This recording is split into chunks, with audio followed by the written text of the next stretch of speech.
Hello, friends, and welcome back to another episode of Bad Crafts.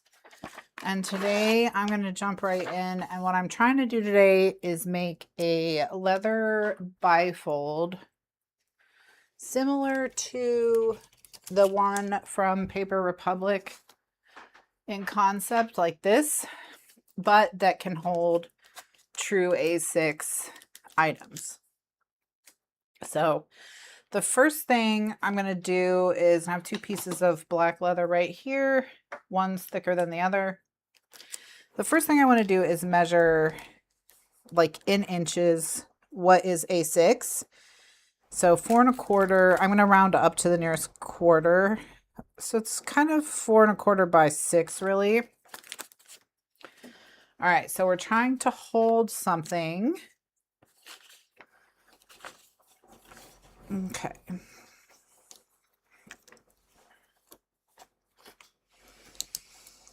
All right, so we're making an A6 leather bifold.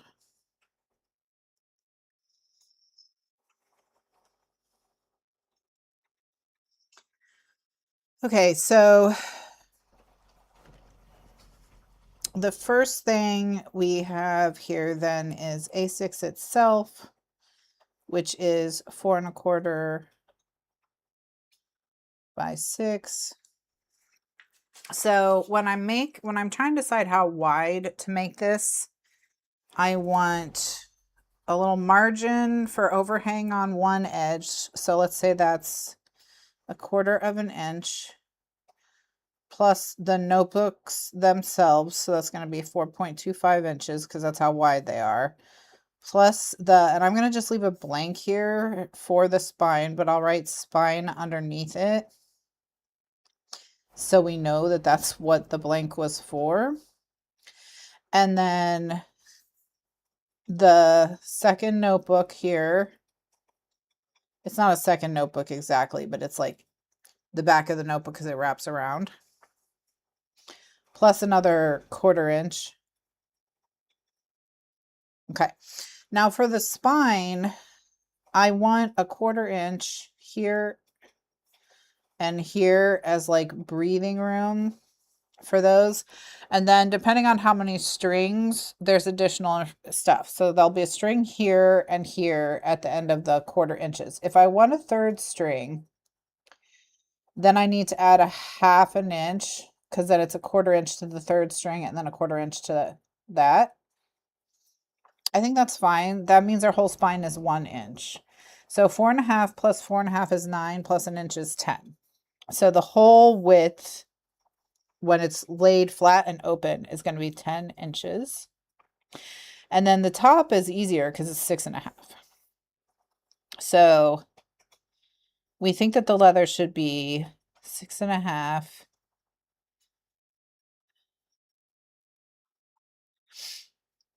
So 10 will be 10 inches by 6½ inches.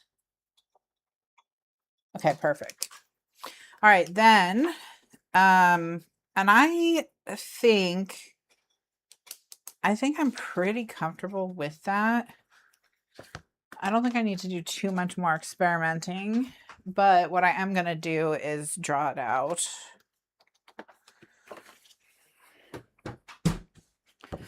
On a piece of scrap cardstock, and I'm using extra thick cardstock for my scrap.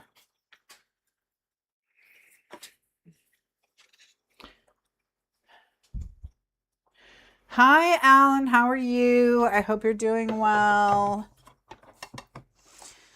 We're going to just sketch out a little notebook here on this piece of paper. And I'm going to sketch it in pencil first, and then once I have it sketched in pencil, I'm going to, this is my cat Jasper. He's very fat, but he's nice. He's not very smart. He likes to not eat plastic, but lick plastic. And that's one of his main hobbies. And then another big hobby of his is drinking water with his whole face. Those are his big hobbies. All right. So let's see if, yeah, something touched your tail. What are you going to do about it? What are you going to do? Hmm?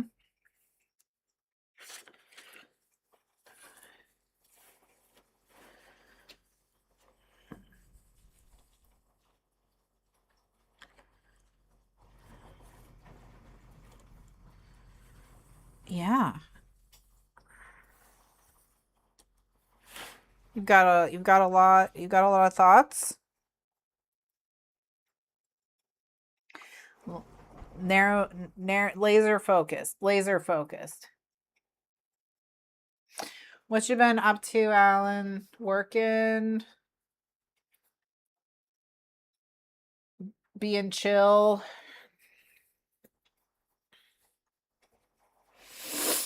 Okay, so to know where our spine starts, we need to measure now 4.5 inches over from where we just measured.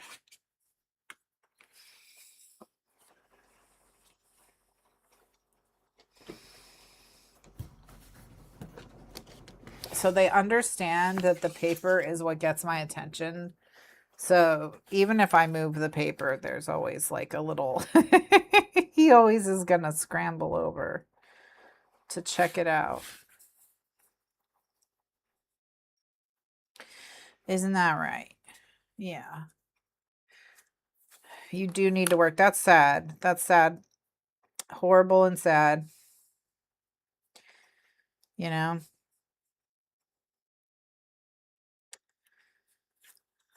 All right. So this 4.5, this is 4.5 inches over. That's where the spine starts. And then I'm going to make lines 1/4 inch.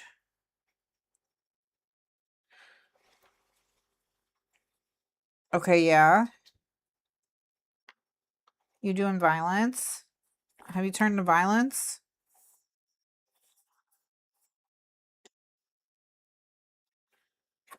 Yeah.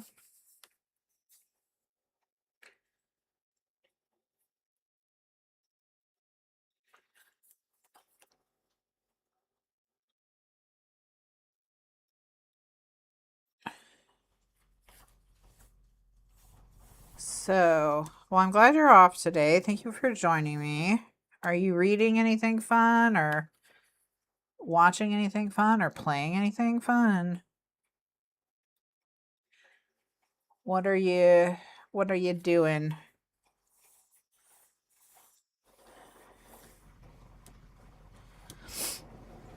The most recent thing I finished was, so just 1, 2, 3. Ooh, I drew one too many lines. Yeah, I did.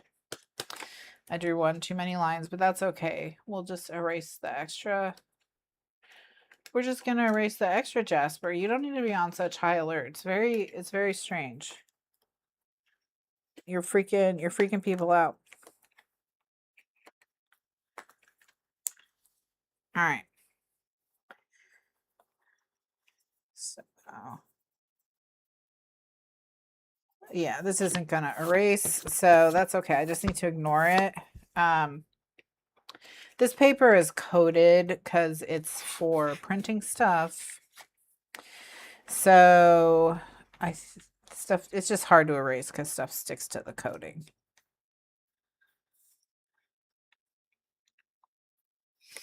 What's up, bud? What's up?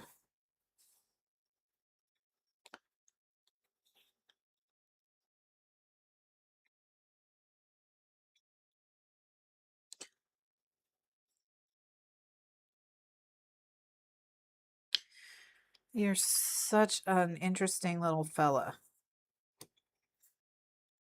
You're an interesting little fella. So, in case it's not clear, he's licking the ruler.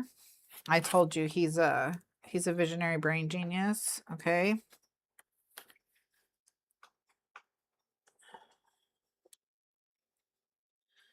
He's a visionary brain genius. His ways are not to be questioned.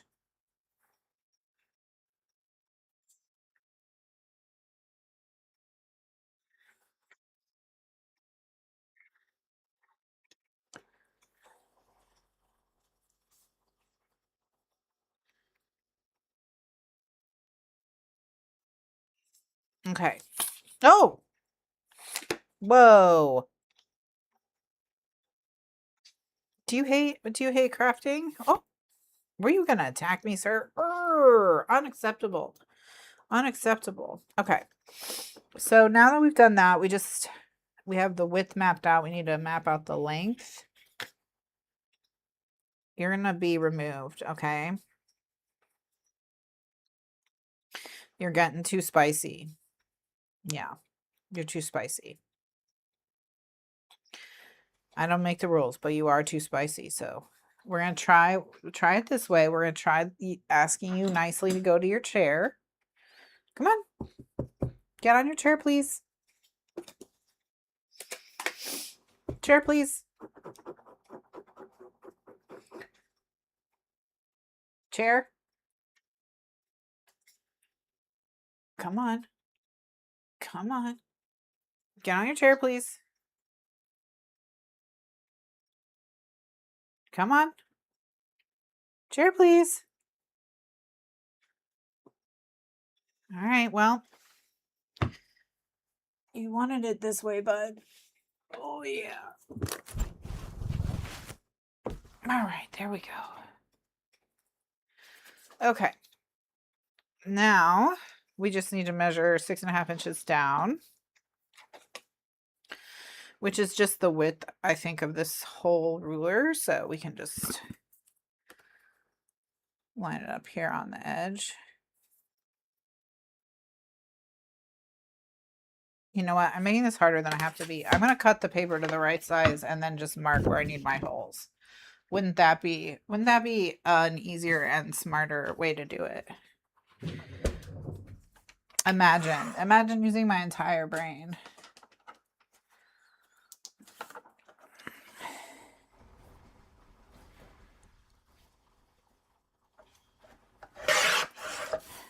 All right.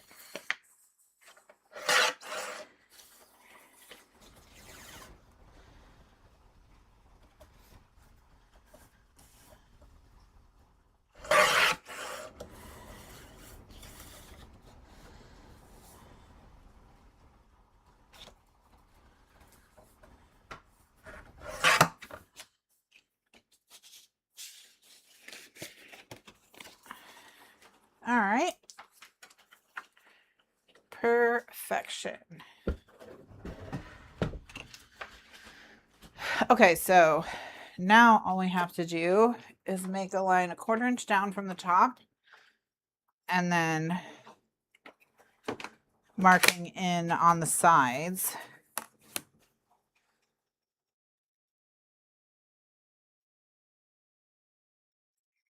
Okay.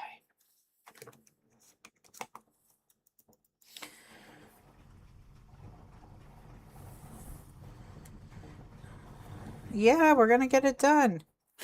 And it's gonna be amazing, isn't it, Jasper? I notice you're not on your chair anymore, sir. What's going on there? What's going on there, huh?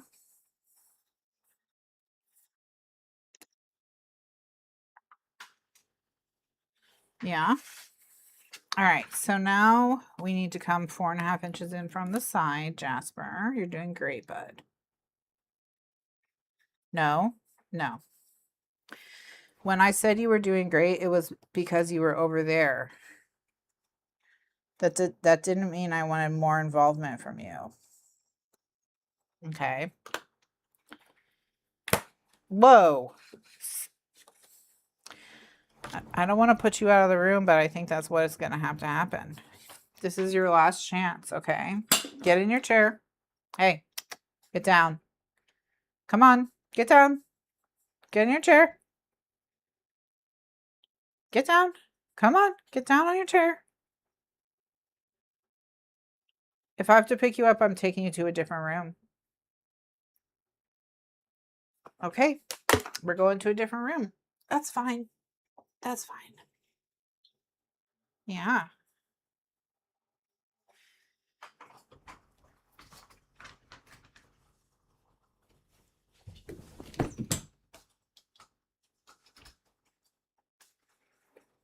Okay.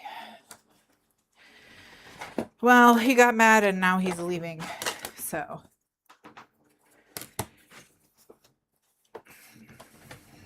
all right, so 4.5.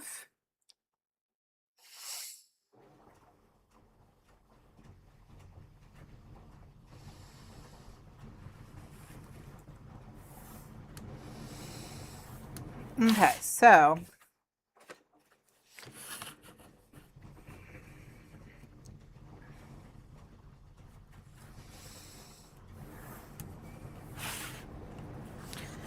yeah, so there's something not correct about my measurements.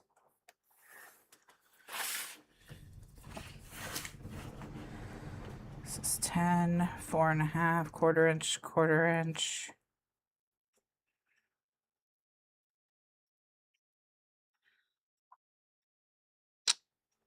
And then 1, 2. Okay, so I think I just have, no, I think I'm fine. I think in my mind, I made this confusinger than it needs to be.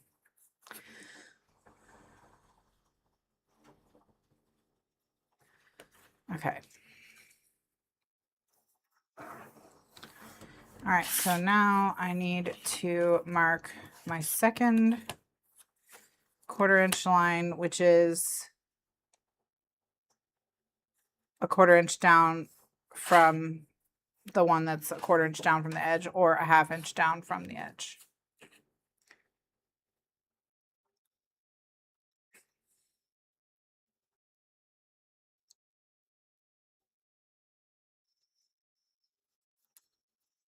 Okay.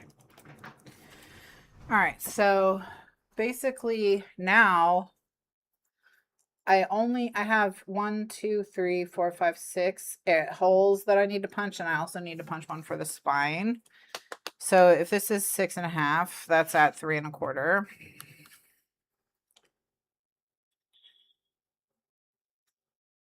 The one for the spine. So I'm just gonna place my tape and then punch and then go. And then this should come together pretty quickly after that.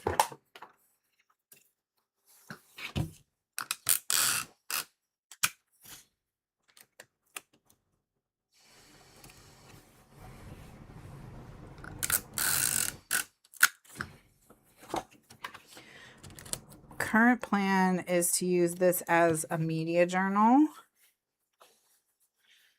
because I've gotten more into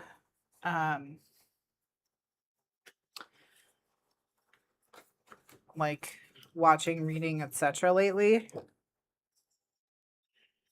And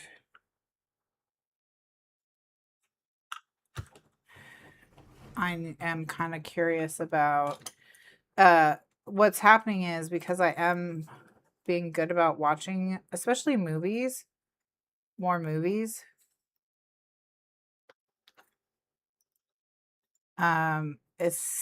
There's a lot more stuff to record, and it's more than I necessarily want in my like daily journal, if that makes sense.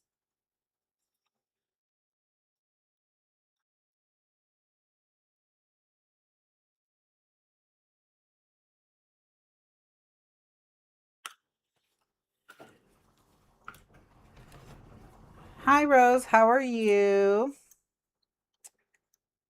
Jasper's mad, so he left the room. He may return, though, so fear not.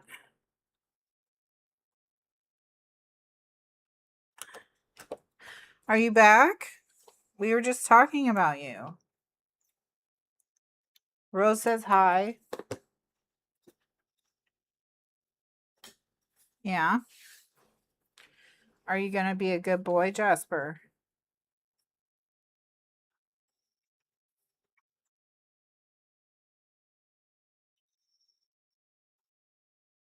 Ooh, okay.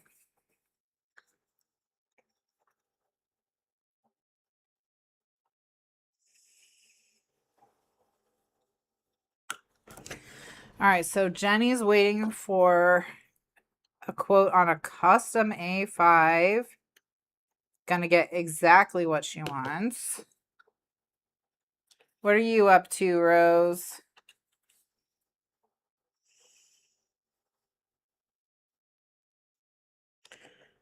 How are you spending your Monday afternoon?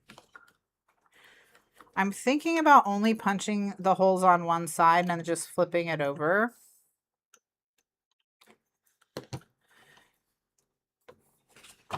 Hey. So essentially, like what we're working on now is, I don't care if he's on the desk, but he can't be attacking the projects, you know? So he can be curious and whatever, but you know, it's not about like attacking the projects. Okay. And what do we need? We need the other one to get in the middle, don't we, Jasper? Yeah.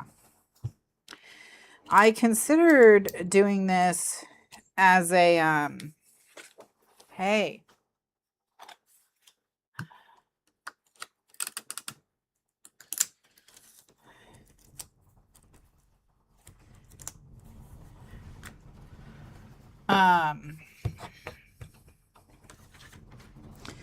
I forget what I was talking about before Jasper attacked.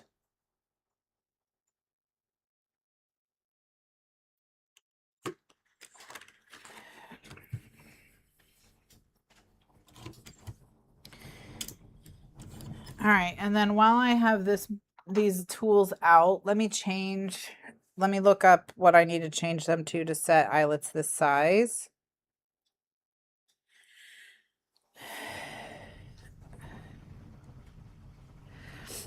Jasper, really,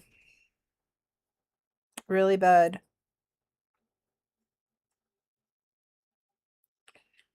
Why? Okay, so I need C4. C4 is what we'll use. Okay.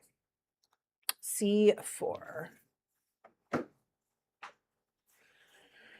So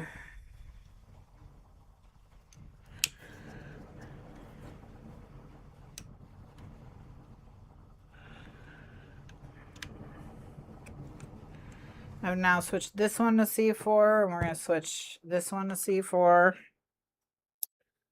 And essentially what I'm doing is I'm just spinning these around. They have different setters optimized for different size items.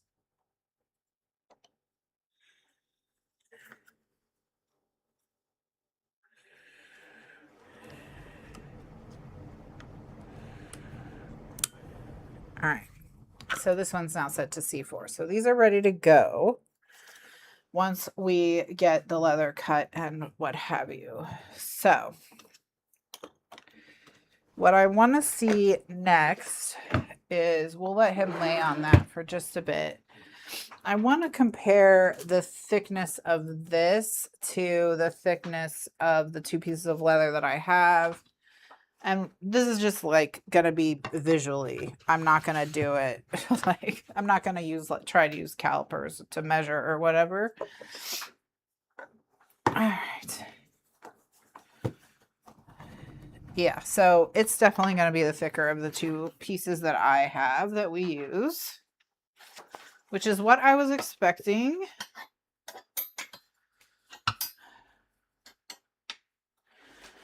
All right.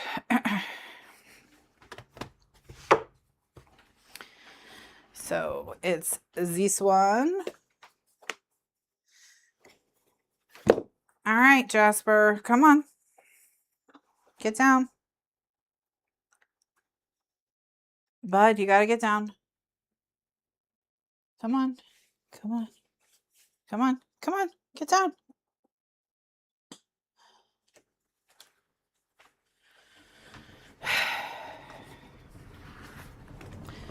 All right. So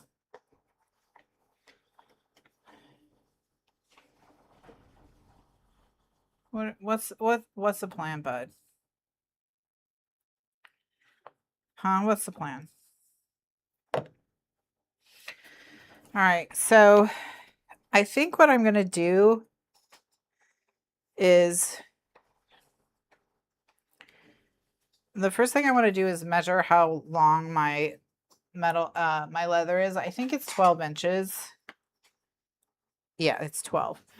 So we want to cut like this. Yeah, the plan is to piss me off. Okay, come here, bud.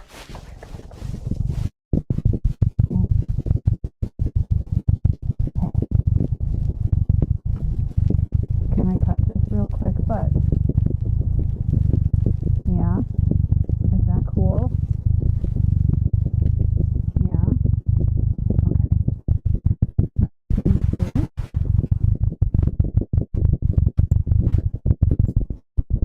Love that. You want to go with the tree? There you go, bud. Yeah. Okay, you just rest. You just rest in your tree, bud. Ow. Okay, the ow at the end was me walking in a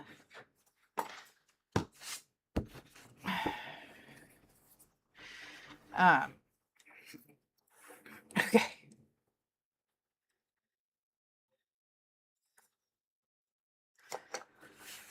All right, so I'm just gonna cut a 6.5-inch strip off of this.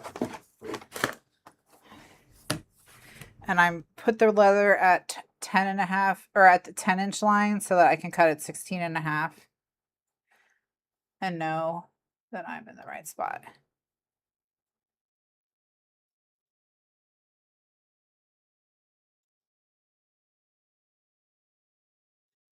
All right. I think that was just Jasper when I had to pick him up and carry him.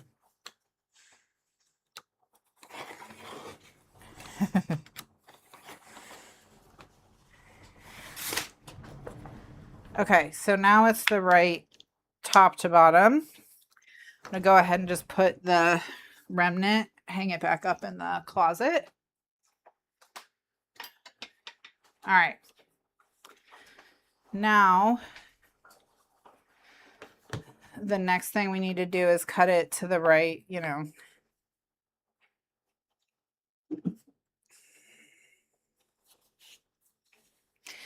Width. And I think I'm gonna just, Yoshi, did he attack you? What the, Jasper? What's going on, sir? What's going on with all the sass? All right, so typically, you know, you don't want to get weather super wet. But if you kind of get the whole thing wet to clean it, it's okay.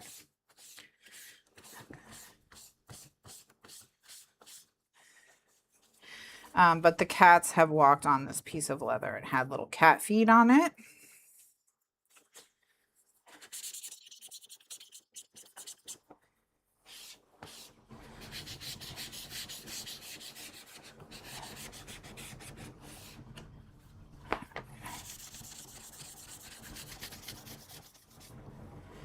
So, you know, ideally a leather cleaner or a leather conditioner. I'm just going to use a little bit of water. Okay.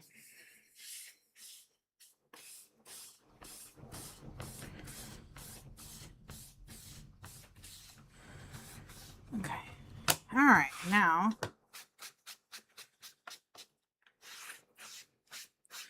just trying to dry it. And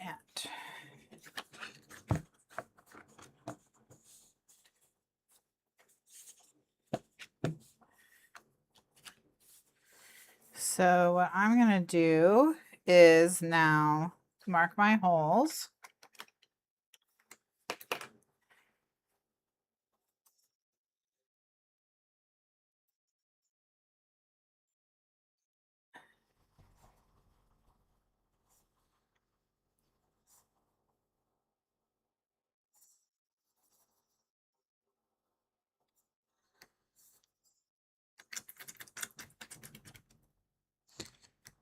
Okay, so this pen is not exactly working. Let's try.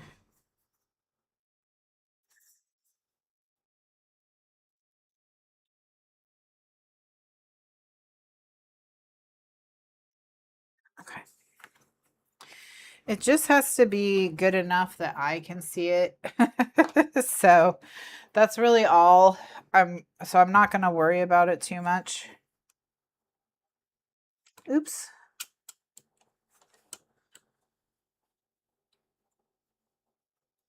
All right, so I've got that one.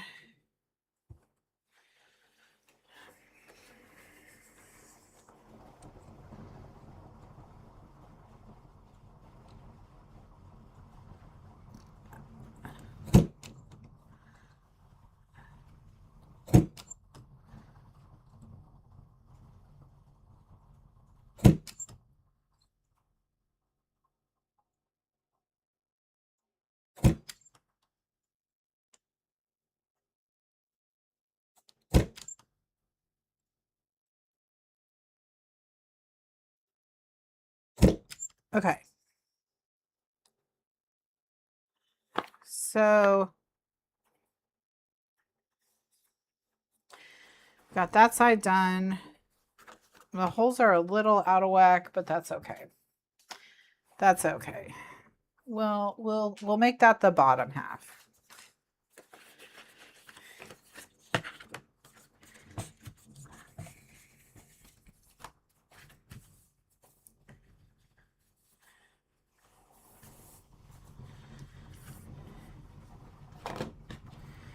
All right, so now I'm going to just mark with my jelly roll again.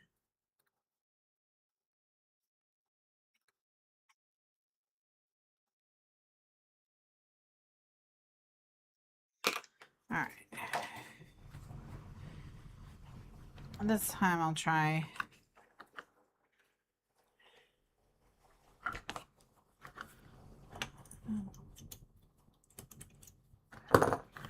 All right. I'll try using the handheld one this time and see if I like the results better.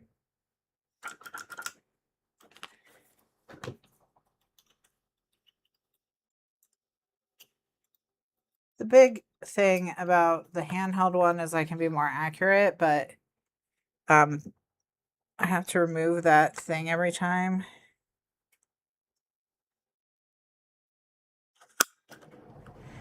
The little leftover piece. It's called a chad, actually.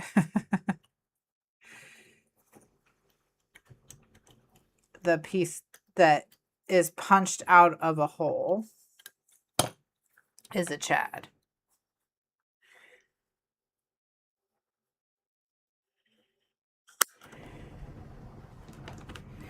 And then the sheet that's left from all the holes is punchinella, is what that's called.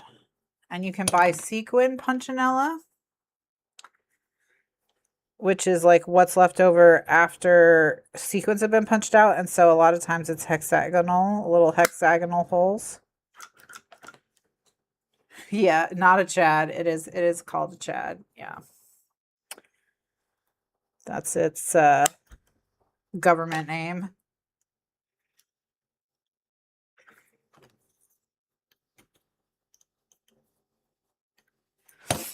All right, one left. All right. Alrighty, we did it. Okay. So we've got our holes punched. I actually think I still have to cut it down to size. I don't think I have it cut down to size. So let me do that next. Let me make sure it's cut correct. All right, so let's go ahead and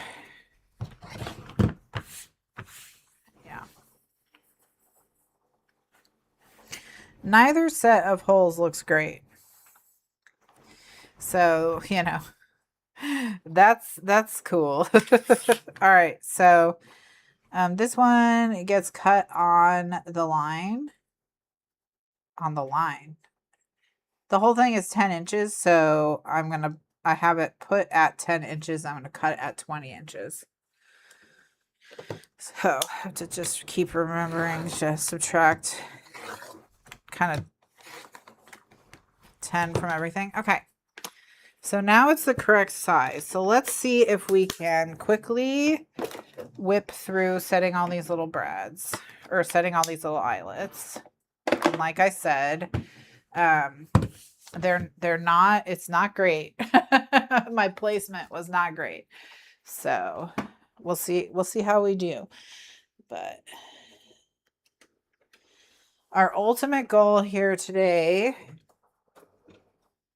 is to make something really fun and colorful. Really fun and colorful. All right.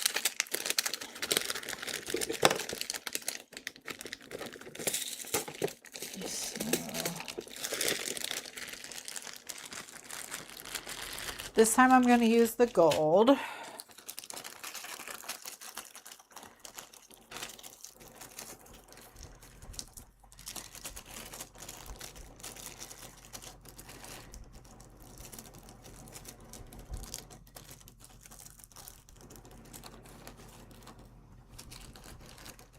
Gonna go through the spine. We'll start with the big one.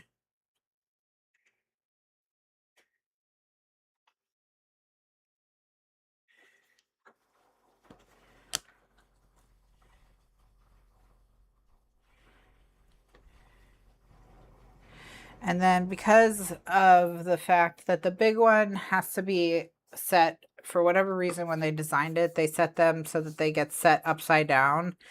So I have to tape the washers on them because when I set with the bigger of the two setting machines, it's like hanging upside down from the tool like a bat.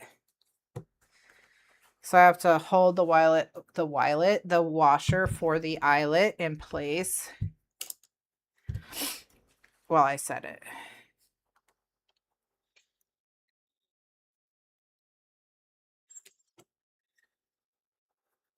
And that's it. Then I can peel the tape up. I'm going to give it another, nope.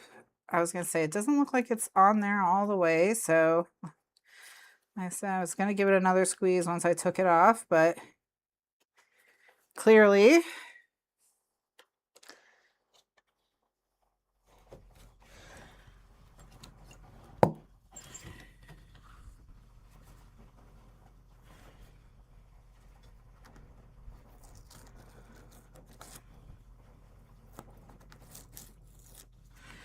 all right. And then once it's, spider. I'm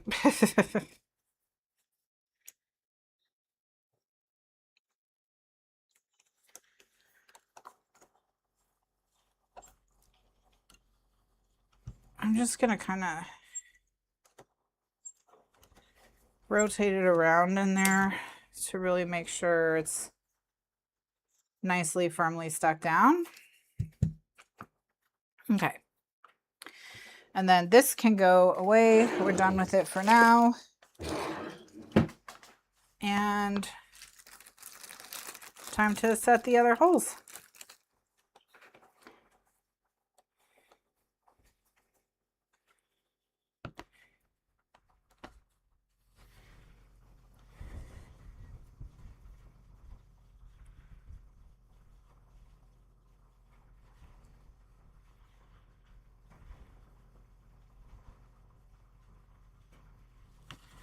Now these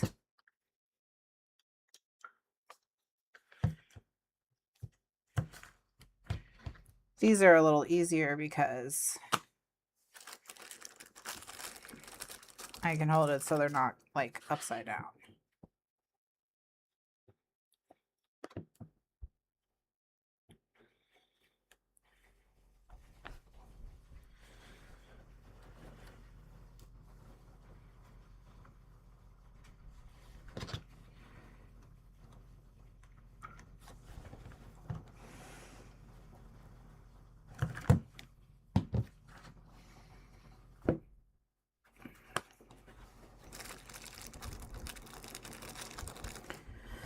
And so, yeah, like my plan is to try and use this as a media journal to just, because I've just noticed as I've had an increase.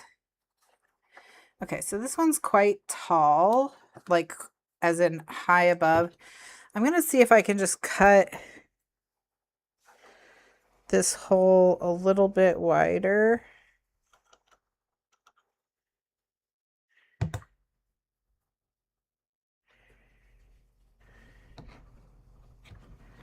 Just ever so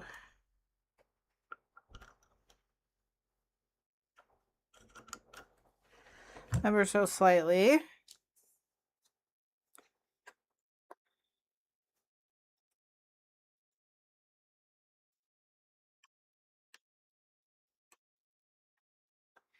All right.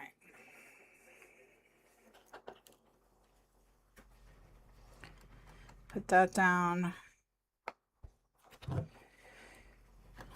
The eyelets are going a lot better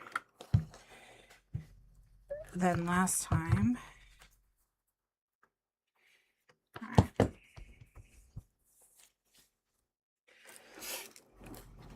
This is the side that we're going to use for the bottom because the eyelets are quite deranged.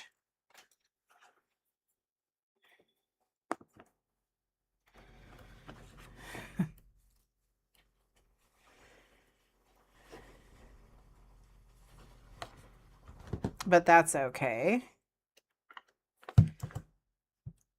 And then we're going to decorate this, and my goal is to make it like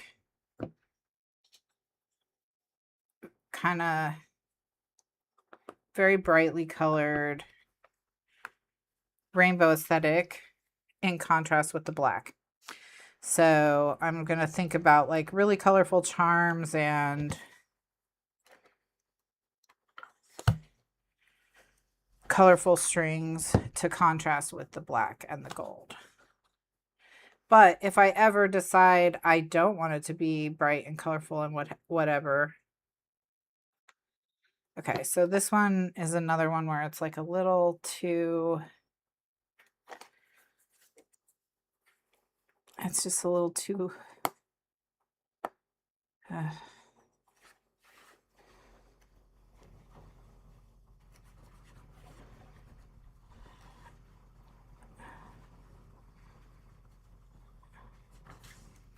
okay. Have to pick this up with a piece of tape because the tip of my knife blade broke off trying to cut that. So this leather is tough.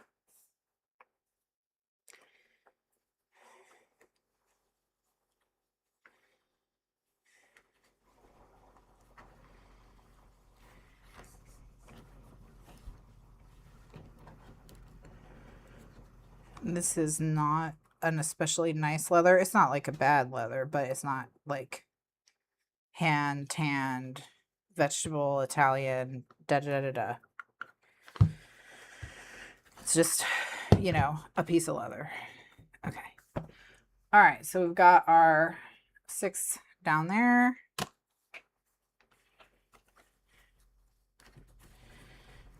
And then we've got our 6 up here. And then once I've set the 6 up here, I may like let it sit under something heavy while we pick strings and things.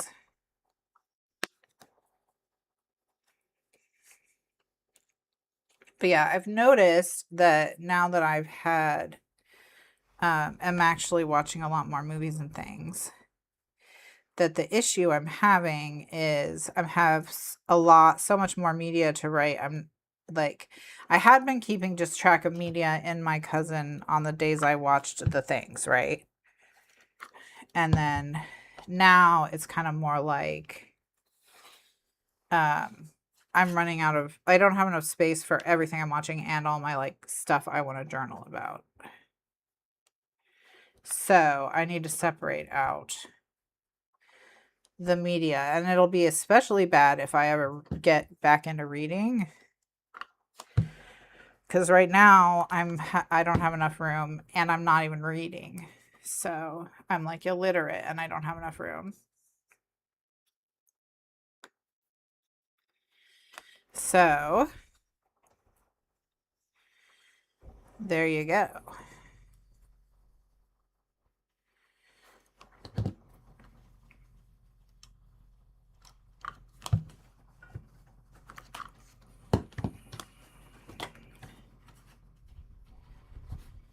Okay.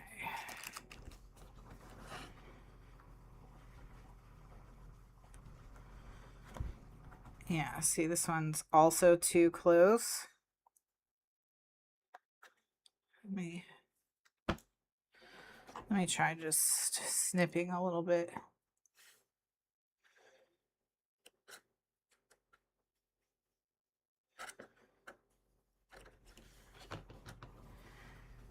See if that'll give me enough room. I just don't want it to be like, yes, like fully touching to the point of overlap.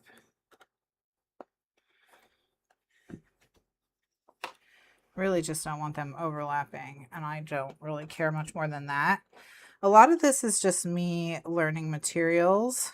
I don't use a lot of leather of this thickness in the kind of stuff that I'm doing, generally speaking, in regards to crafting. So that's another reason why I'm not using a super nice piece of Italian leather, is because, you know, I don't know if it would survive.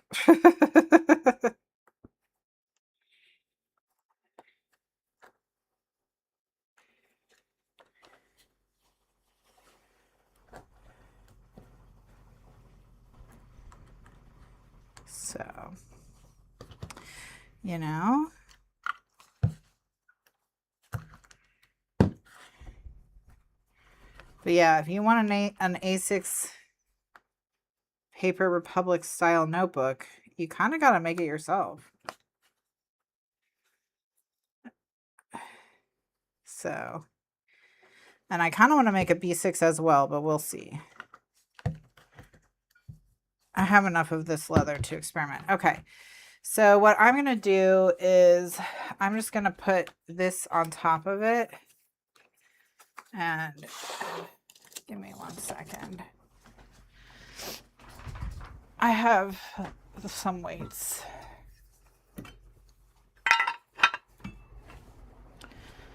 All right.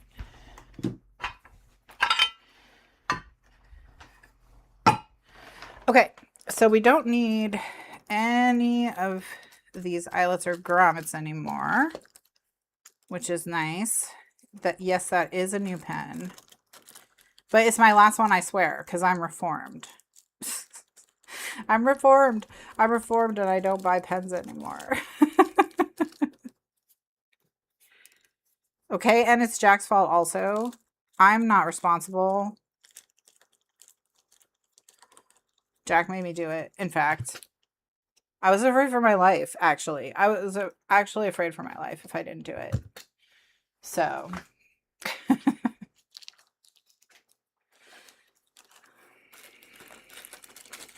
All right. So I'm going to be back with string options, notebooks, and the like. So we can kind of pick how we're going to deck this out. Oops.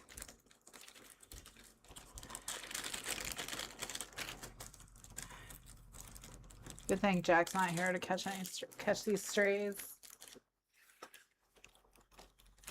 Good thing. All right, now I'm going to put this away and this away. Jack's fault. Yeah, Jack's fault. Can't believe Jack would do this to me, actually. It was so messed up. So messed up.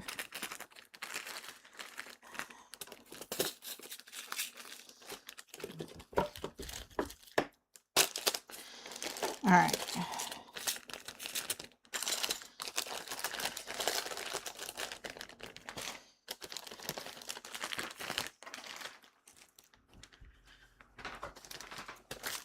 You're about to tell them? Were you about to tattle? Were you about to tattle, Rose? Okay. Let's take a look at what we've got in here. Because maybe if like some of the charms jump out at us, then that'll guide us in terms of like color choice. These are all my strings where I have both sizes in the same color, and then I also have other, if we want to mix up the colors, which we can.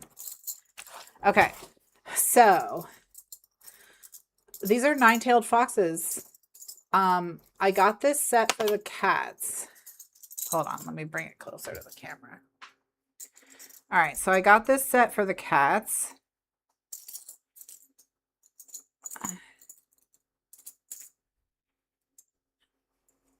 But there are also nine-tailed foxes in here. So how cute. We have pink ones and orange ones. So we have these cats, the sleeping cats with the moons, kind of like Jasper. So those are the cat charms. Nine-tailed fox would be great for Silent Hill. Very much so. Got to celebrate the hotties. And it's a media journal, so technically it'll have games and stuff in it. All right, so let's see what else we've got. All right, we've got, look at this cute little blue cat. We've got pink cats. Ooh, couple different shades of pink, different shades of blue. Got a little tiger stripe.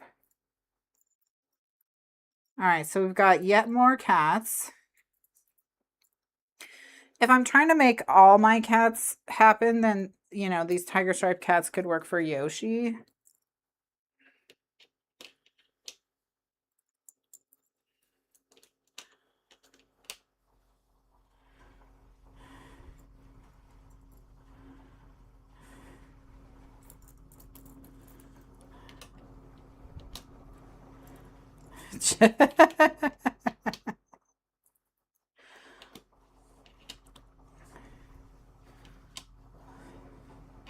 If you would like to be notified when you're being disparaged on this stream, hit the bell icon to sign up for notifications.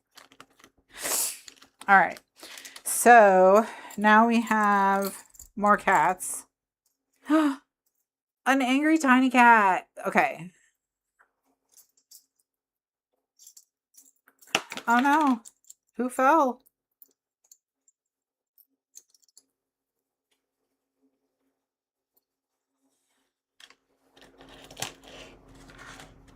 Okay, it was just two black cats sitting in a tree. So we have two black cats sitting in a tree, two white cats sitting in a tree. This kind of cloisonne style, a black cat and a white cat. This little hand-painted style, we have a black cat and a white cat. These cats tied up with heartstring. We have a black cat and a white cat, and then we have these big ones. But I think we got to put angry tiny cat somewhere. Because that was how she was all the time. Angy. So angry.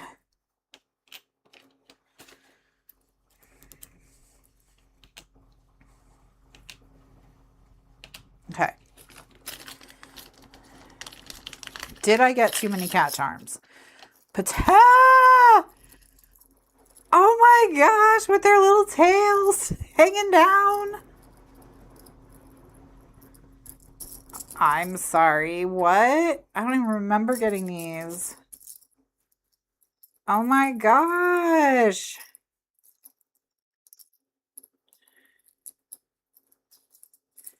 Oh, here's Yosh. Just happy to be here. Okay, so we got Tiny Cat, we got Yosh.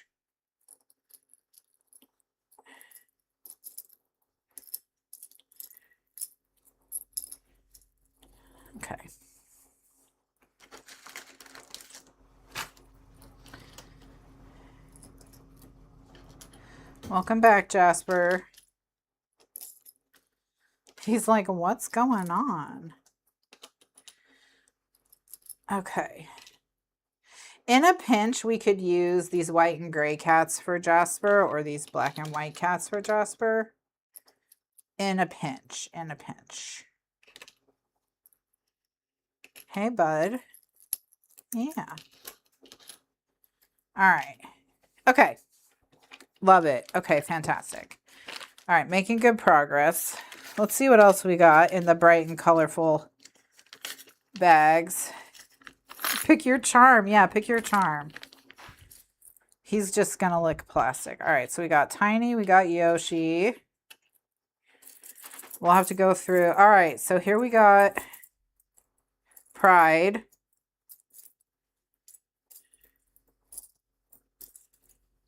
All right.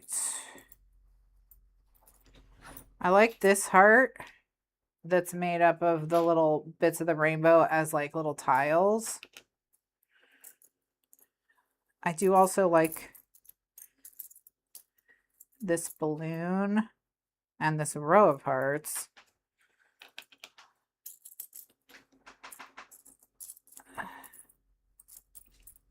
Yeah, of these, I think those are the ones I'm most interested in.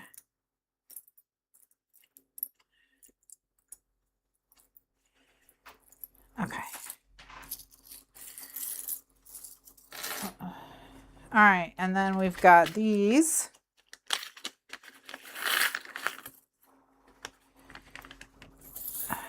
This looks like just an assortment of a bunch of different charms, which is fine, because we may find something amazing. Like we have a unicorn right off the bat. A little star, perfect. Oop. That's a little flower. This is a little violin. Okay.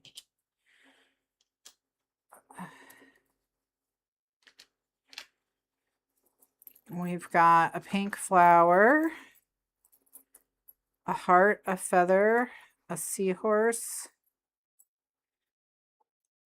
I'm going to keep these little stars. And this as well, because we may end up just putting like little trinkets. Ooh, a sakura.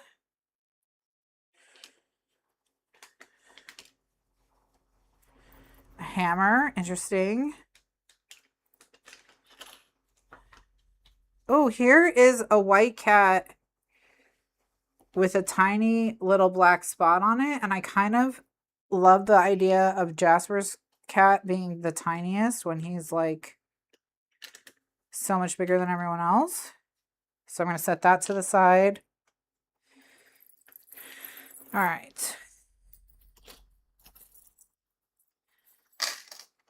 All right, let's see what else we got.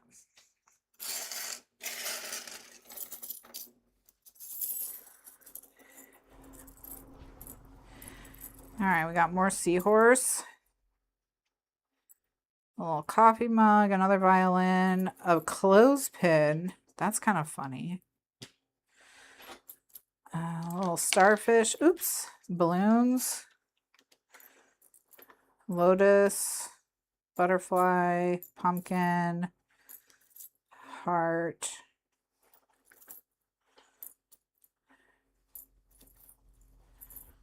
Oops.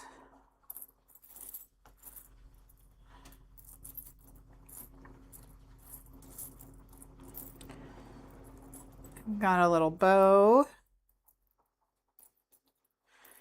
All right, so based on this, I'm thinking what we might do is we might do that tiny little Jasper. We might do tiny little spine Jasper. We'll see.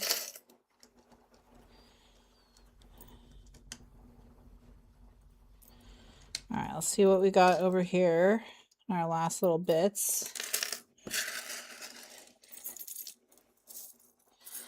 Because these can just be fun and cute. All right, so look at this little, is this a little sheep guy? Little sheep guy, and then here's a pink, a really pretty pink heart. I'm going to put them in the maybe category.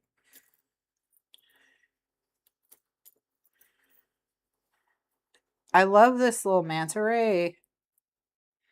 Ooh, cute little hearts and ribbons and things. The manta rays are so cute, but I don't know that they really thematically work. Yeah, Louise, the charms are where they're making their money, I think. Is this a J? If we put the J on the same little ring as the tiny white cat, that could be cute. And like a little heart, maybe. Okay.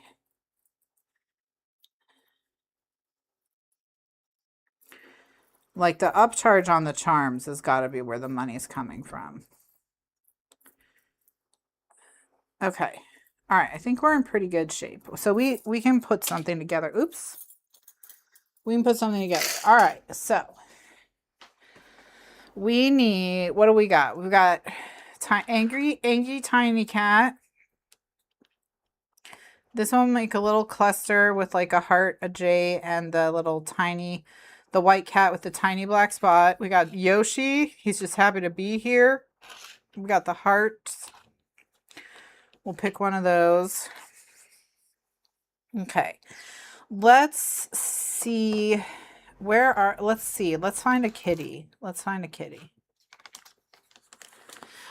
If their charms are not like solid 14 karat gold and they're just like 14 karat gold plated or whatever the one that's a little bit nicer than plating is called. I can't think of it right now. Not filled. Vermeil. At least vermeil. And the reason why they should be at least vermeil, I think, is because like vermeil is several microns thicker than plating, and like with the rubbing of going in and out of your bag and whatever else, like it's a lot. Okay, so for Kitty,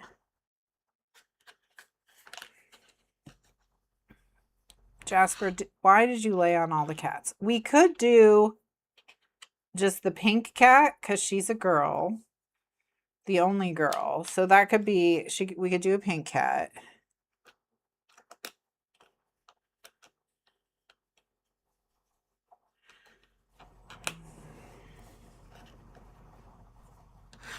She's a brown and gray tabby, so we could also do the gray tabby.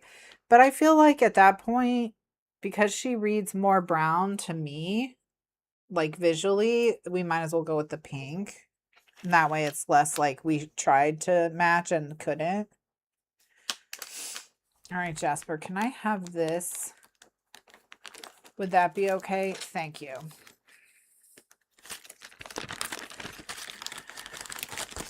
All right. I'm just going to go through here and see if there's anything maybe that screams kitty to me. I mean, I'm not expecting it, but like, I don't know, maybe something will give me an idea. I even wish, like, even if I had like a lizard, because she loves to watch a lizard, chase a lizard.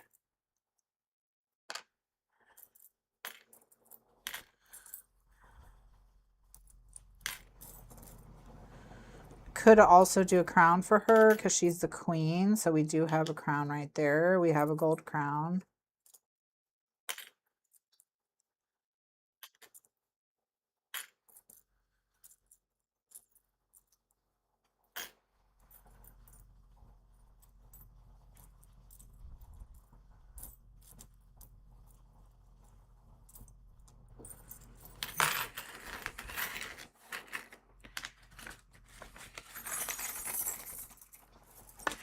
All right, so no lizards in there, unfortunately.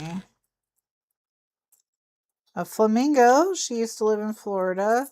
She's the only one of these cats who did, so that could be a way to represent Kitty.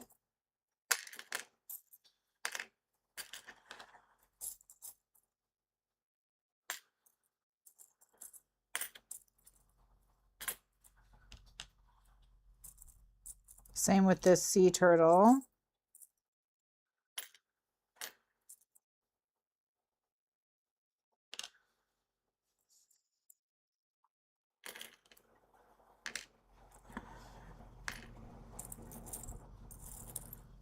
It's not a trifold. I lied. It's a bifold. Sorry. But it's A6. I didn't lie. I just forgot.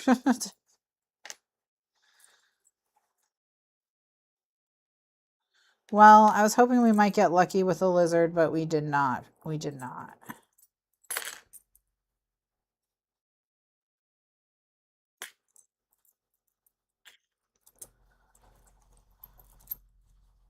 Oh, here's a crown. Here's a different crown.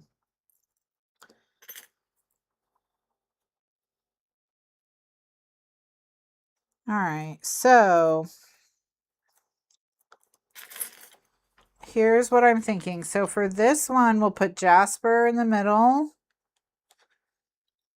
This is one that hangs 3 charms across. We'll put the little white and black cat in the middle, the J, and then a little heart. And that'll be Jasper over there. So that's Jasper. That's Yoshi. That's Tiny. So for Kitty, we got to figure out how we're going to handle her.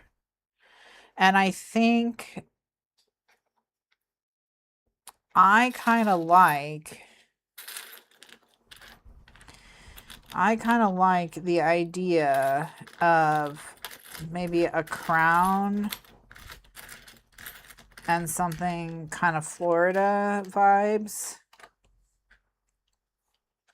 Another way to handle it could be to do, for Kitty, to do like this thing that holds 3, to do the crown with a shell and a flamingo, or the flamingo with a shell and a smaller crown.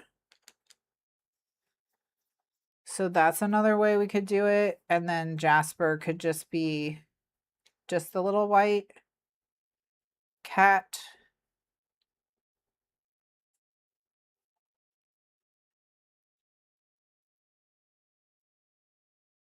What are your thoughts, pals? What are your thoughts? Let me know your thoughts. I also have this. It's just kind of like an Eye of Horus, or it's not like, it is an Eye of Horus. So that could be also representative for Kitty, just because for cats in general, Egyptian royalty, etc. So that's an option. She's really the toughest one, though. Jasper, I wish I knew if there were other cat charms underneath you that would work for Miss Kitty. You know? Have you thought about letting me see all of the charms?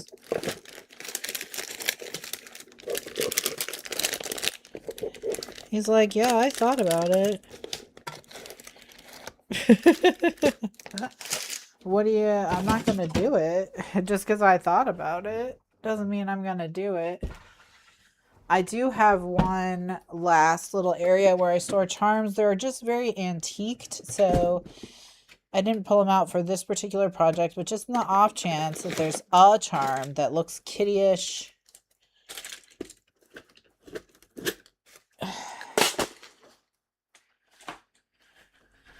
Okay.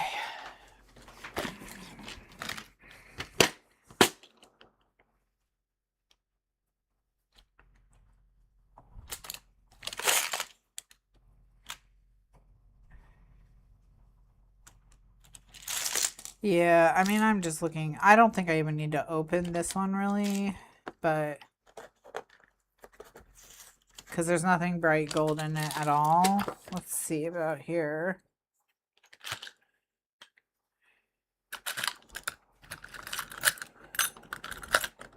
Yeah, these are all quite antiqued as well. All right.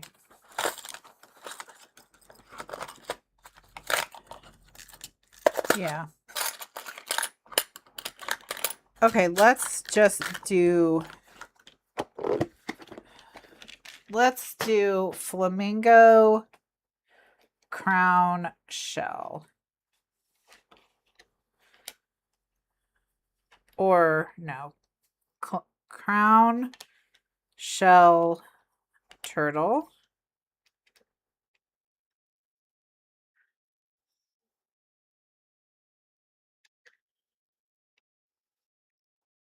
Flamingo turtle shell. Well, that's just Florida. We need the crown. Flamingo shell crown. There we go. Okay. All right, flamingo shell crown. That's it. That's Miss Kitty. And then I can always keep an eye out for a cat charm that, you know, to me either looks like her or I'm like, oh no, that's the right vibes.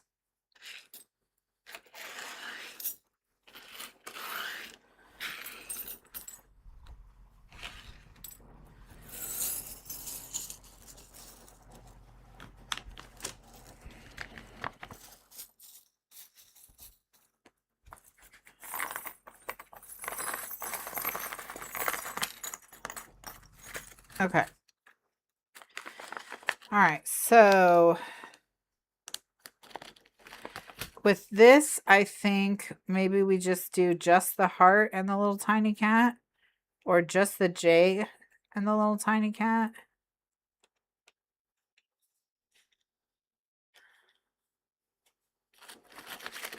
Or do we just, instead of the flamingo, do we do the pink cat? And then we do the smaller flamingo, like a shell and a crown.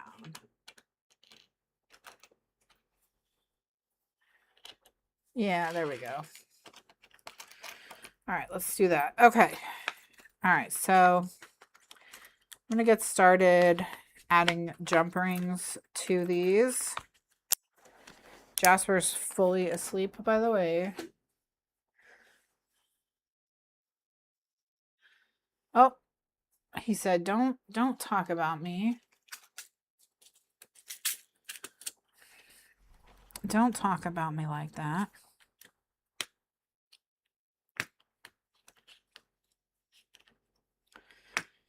All right, so I'm going to put, I think, these kind of medium-sized rings on everybody.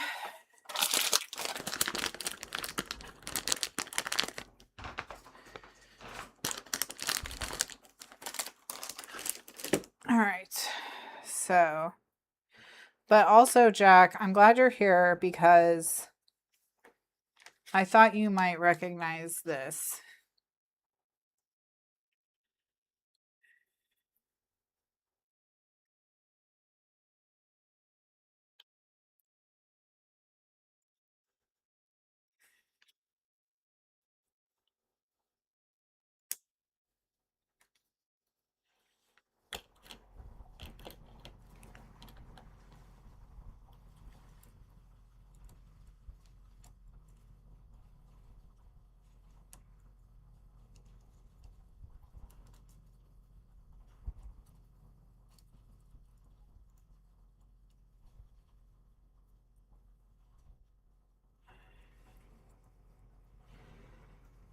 I hope I do too.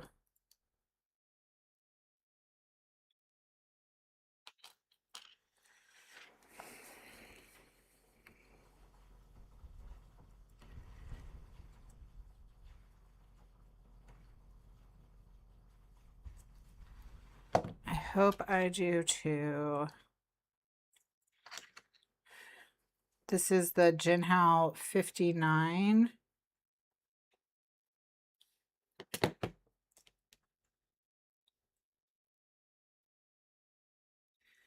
Jinhao's like the makeup revolution of fountain pens. heavily inspired by others.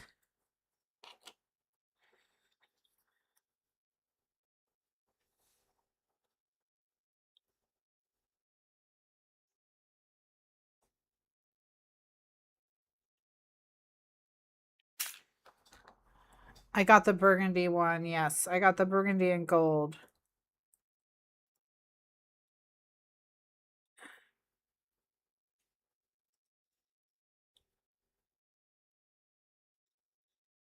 With a fine nib.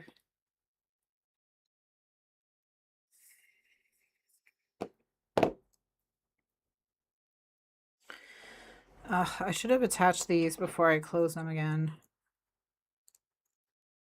I mean, it's not like the end of the world, but that would have made me look so smart if I'd done that.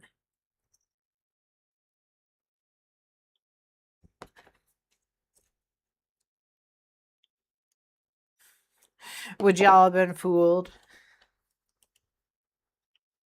into thinking I was smart?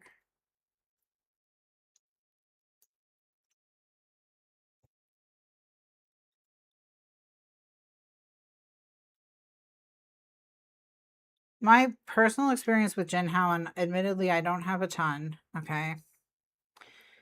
All right, so for this one, I think I want the cat to fall down lower, and I wonder if I should do it by putting a really tiny rings on like the heart. Yeah, like let's just do that.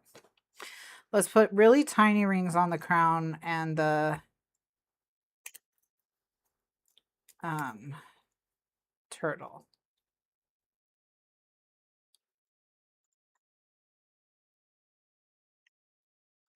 You have no idea what happened? Oh, whether or not I would have looked smart. Don't worry, Jenny, I probably wouldn't have looked smart.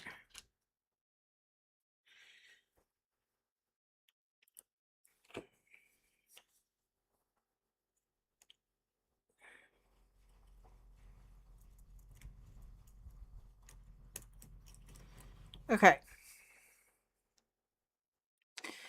So what I'm going to do is I'm going to take the tiniest rings I have and use them on the shell and the crown. So no, these look too tiny. I'm going to go one up. All right, I'm just going to go with the tiniest ones. And if I need to change them and do them a third time, I guess I just will.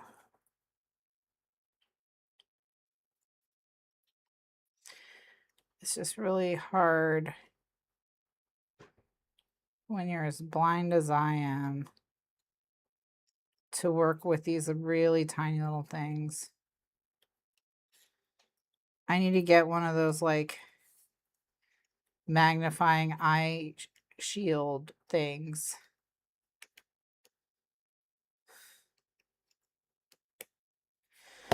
Okay, this is like so tiny. I don't even know if it's, and I just dropped it. This is so tiny. I don't even know what's going on with it. Like, I can't get a grip on it at all.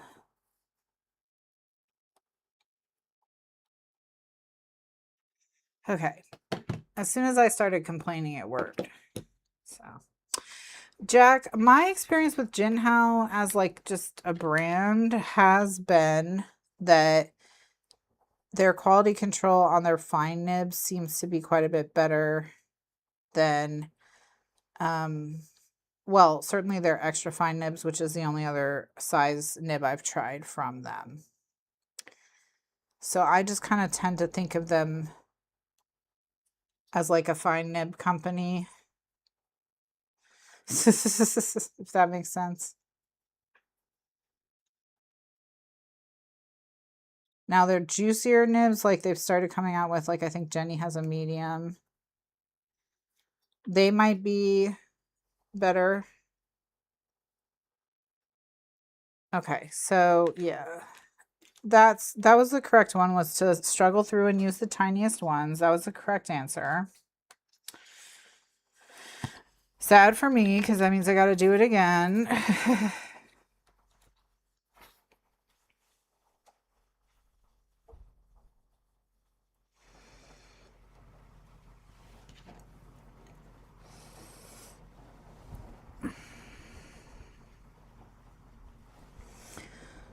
Like, I have a fine nib from them that's so juicy.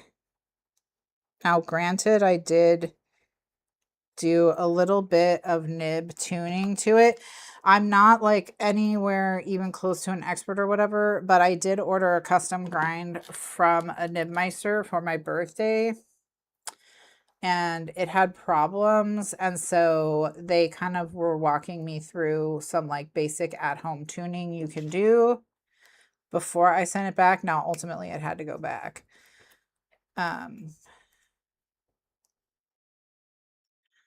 But all right, so I've got those on there. And so what I'm going to do is I just want a ring that's going to be long enough to hang. Yeah, I think I need one bigger than the one that I started with. Okay. No, so nib grinder, they use like super ultra fine. What nib grinders do is they get a nib bigger than the one you want to end up with, and then they use like this super fine sandpaper to remove like microns at a time. They literally sand it off. And so like the nib that I got for my birthday was called Stub Italic Gradient. It's called a SIG, S-I-G. But the SIG stands for Stub Italic Gradient. And do we think light pink or tiger stripe pink? No, light pink, because this cat is looking away. This cat is shunning. Stub Italic Gradient, and I got the medium, which means they started with a medium nib and ground it down from there, so it's more like a fine.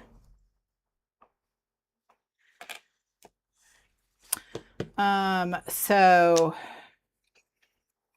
some of the bigger pen companies have nib meisters. So like I know Esterbrook does, and I want to say they only charge $50 more for the nibs that are custom ground.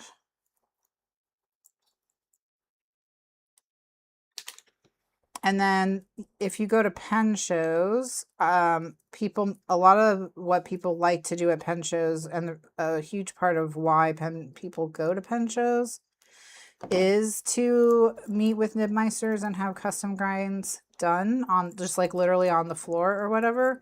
And that's a really popular thing to do because the nibmeister can watch you write with the pen. I think we either need to make this ring bigger, or I need to switch the crown and the shell, because the shell's kind of behind the tail.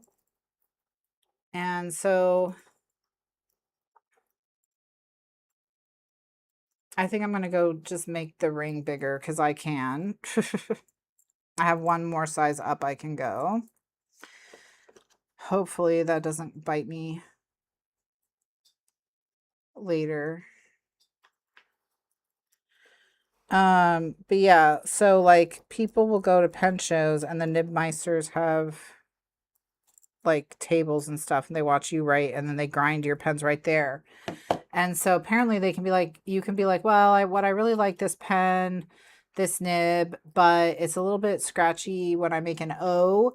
And then they can kind of like just watch you and adjust so that it's not scratchy when you make an O anymore or something like that.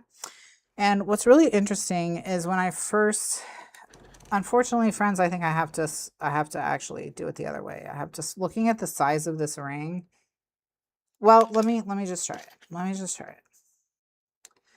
When I was first reading about pen shows and what people got up to at pen shows, and saw that the main thing people were doing was getting these custom grinds, I remember thinking, I can't imagine being so in tune with your own writing that you needed something like that. Probably, and I remember thinking, probably just like professional calligraphers are doing that, right? Not normal people. But okay, well, I put the cat on backwards, so it doesn't matter anyway, because no, it's not correct. So we're gonna have to take them all off. Switch the position. Why is there always got to be something kind of annoying going on with every one of my things? When I'm like, I just want to make like a quick little notebook. Just kidding. You're not going to make a quick little notebook. You're just not. Oh, Jack says there's a local Newmeister that does a work day once a month at my favorite stationery store. I have also learned that an offshoot of this hobby is people do like amateur nib grinding. Like if you, I don't know if you've ever watched anything from Julia from Julia here on, I think TikTok and YouTube, probably Instagram as well. Julia like has been getting into nib grinding and doing her own grinds. And she took some of her grinds to a pen show to show a nibmeister and get some tips and stuff, which that's so brave. I would like, that's just really brave. I would probably be too embarrassed. I would just assume that, but like that's the difference between someone who really wants to learn and someone who needs to like check their ego, which is ultimately the whole point of bad crafts. So it's about embracing the being bad.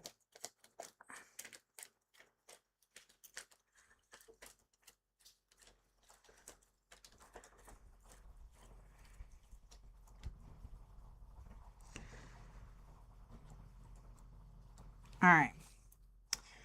So we've got the crown moved. Now we'll get the shell moved. Then we'll put the big ring.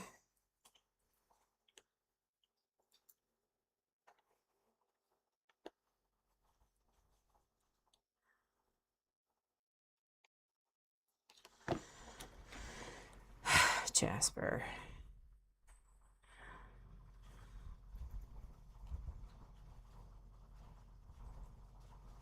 Why are you such a silly little bean, huh?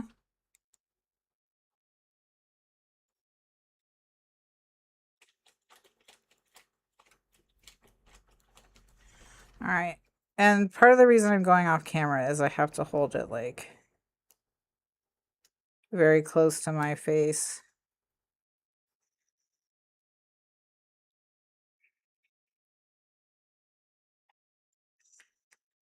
But yeah, I think it requires basically they practice on like a lot of them buy just nibs in bulk from Chinese pen companies like Jinhao and practice on those.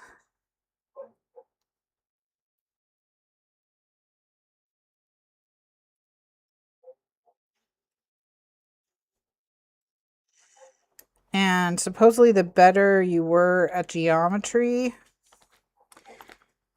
like if geometry was your favorite math.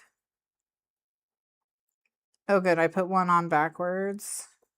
It's the shell. I put the shell on backwards. Perfect.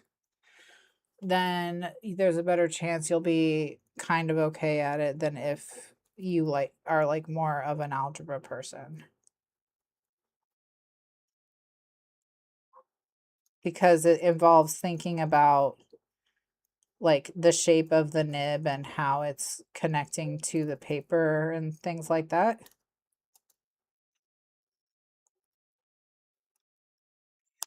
Anyway, all that to say, I'll probably end up somewhere annoying like that. Like deeply invested in like nib pervertry.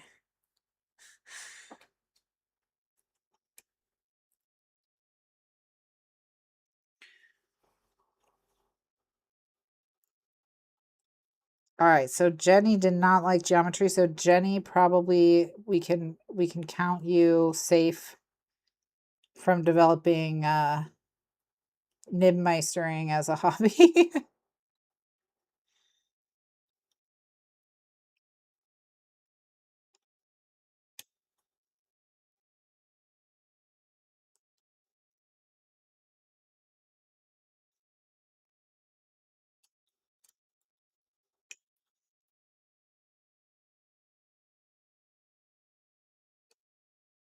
Okay. Well, this has certainly been an ordeal. Okay, kitty. Let's get you on here.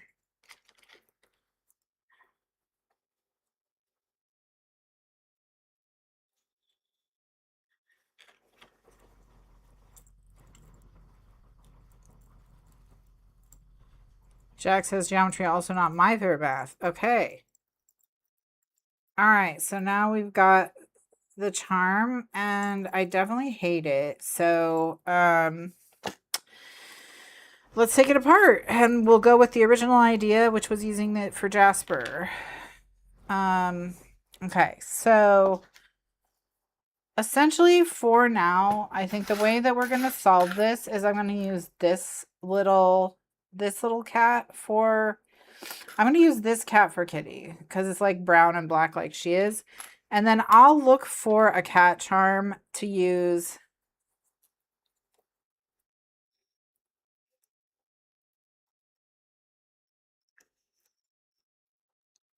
Yeah, Jenny, I'm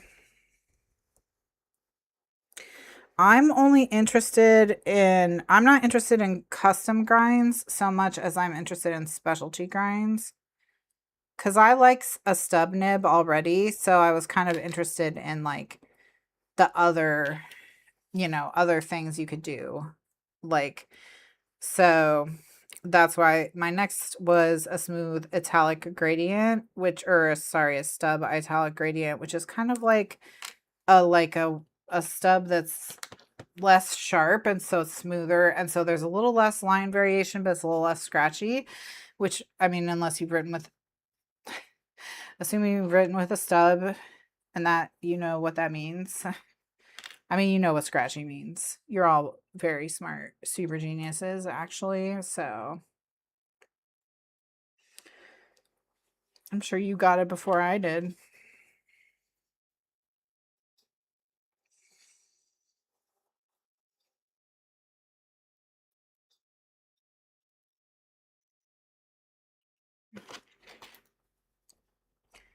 But yeah, I just want it to work, which is actually what was kind of frustrating about my experience with the SIG, is that it just didn't work, and it was so clearly not just me not knowing what I was doing, which, they clearly thought it was me just not knowing what I was doing. But I tried like all their things, and they were finally like, yeah, they just sent me a return label. And they're like, sorry.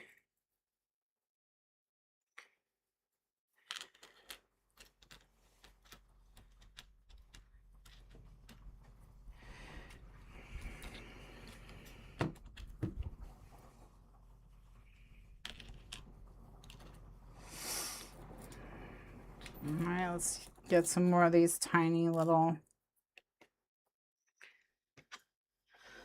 guys.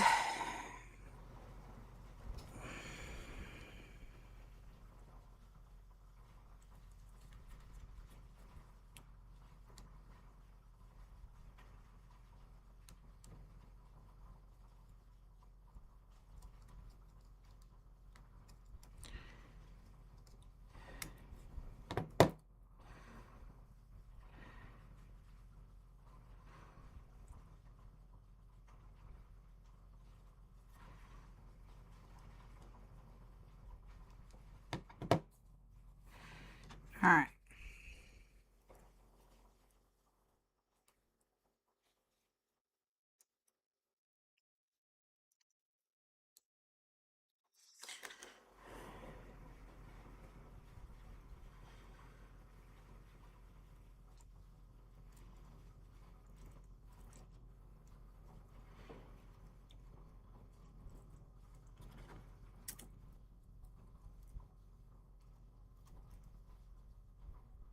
Typically, part of the reason I like making stuff is because I can just have it right away.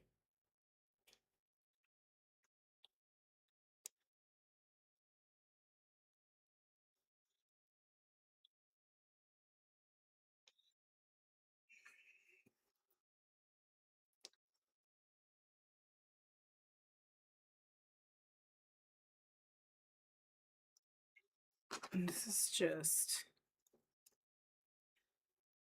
it's so tiny. It's really making me crazy.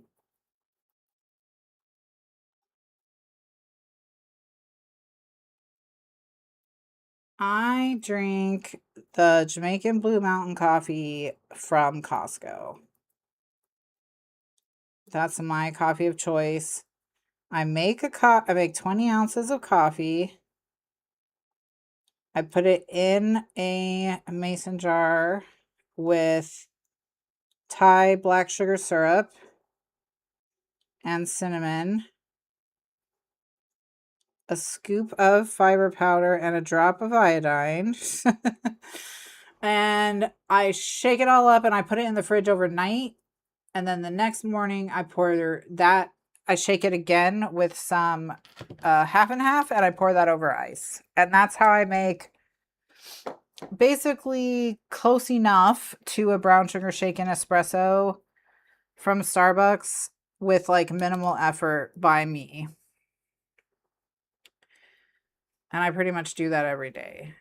So I'm pretty much always drinking yesterday's coffee. But that, I actually think it is nice because it's not a darker roast so much as it's like more complex. I would say if you like a fruitier coffee where you can kind of taste the fact that coffee is in the berry family, you know, I think it's kind of like, it's more like that. Or like if you like African coffee over South American coffee, if you like African coffees, particularly like if you like Ethiopian and Kenyan coffees, you would probably also like Jamaican Blue Mountain.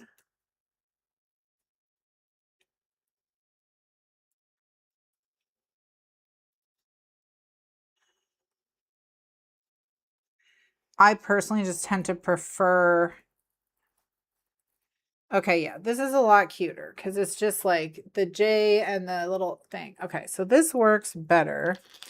So this kitty, we will just put on a ring, or we're not using her anymore. We're using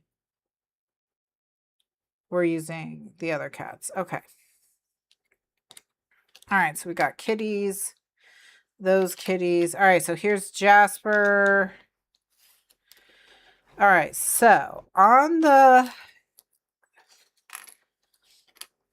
very front. Okay, so if you like a dark roast, I would say that would not be the coffee for you.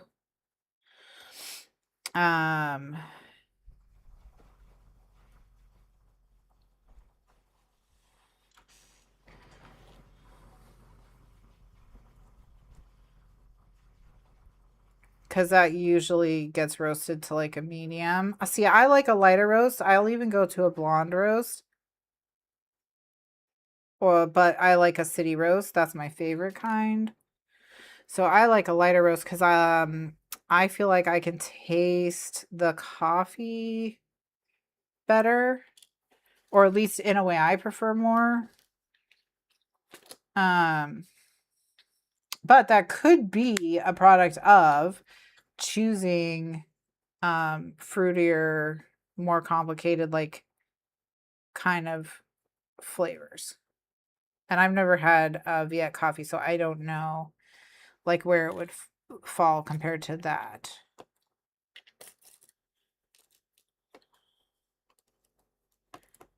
But I don't like really astringent coffee, you know, that sort of thing. All right. Okay, so okay, the more chocolatey ones. Yeah. I do really like the ones that are both fruity and chocolate because you get the bitter and the sweet. Not that when I say fruity, like obviously if you've never had any of the kind of coffee I'm talking about, it's not like sweet fruity berries. Okay, it's not sweet. It's still coffee. It's still bitter, but but that's why I put this sugar and the cream in it to kind of smooth it out. Okay. All right, so I'm just trying to get.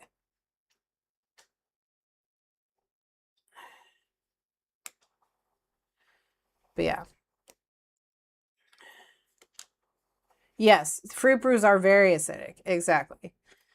Yeah, they can be. I don't like anything citrus. Any coffee that's described as having citrus flavors, I'm like, no, no, no, no, no. That's too far. We've gone too far in the acid direction. If there's too much of the citric acid, I definitely can't hang with coffees like that.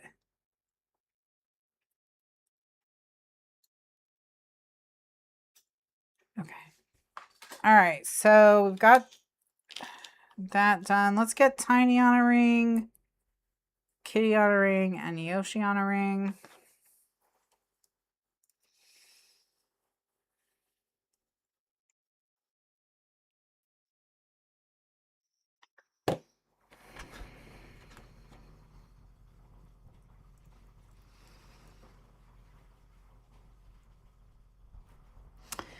And one time my sister and I went to like a kind of like one of those coffee shops for like actual coffee people, you know? And they were trying to get everyone to drink this one coffee that they had in special, some super rare coffee from wherever, I don't remember. And like the thing they were boasting about was its strong tomato flavor. And I was like, I definitely am not going to like a coffee with a strong tomato flavor. I can tell you that right now.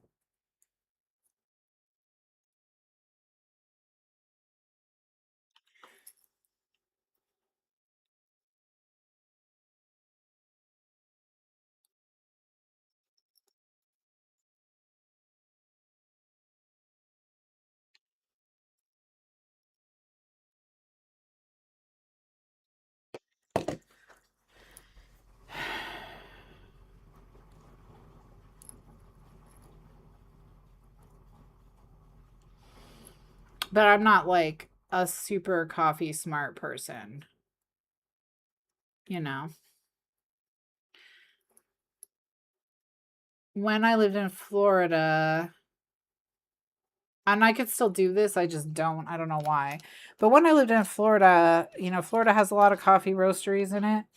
And so when I lived down there, I had stuff. I would just get stuff from like some of the brewers in Fort Lauderdale or Miami. I got a lot of our coffee from there. I'm trying to remember the name of the place that I really liked. Because I know they ship all over the country. When I lived in Miami, I lived near the Bustelo or Mayorga roastery. So that's those little yellow bricks of Cuban coffee, you know? Them. I lived near their roastery and it was crazy the smell that came off of that place. Let me tell you, does not make you want to drink coffee to be near that thing. Luckily, I didn't live close enough to it that I drove by it regularly. So it's not like I could smell it from my house or whatever. It was only when I went in one particular direction. But yeah, it does not smell. It's because it's very oily. Coffee is like there's a lot of oil in coffee. Okay, so we've got all the cats. Okay. All right, so now we got to make a commitment.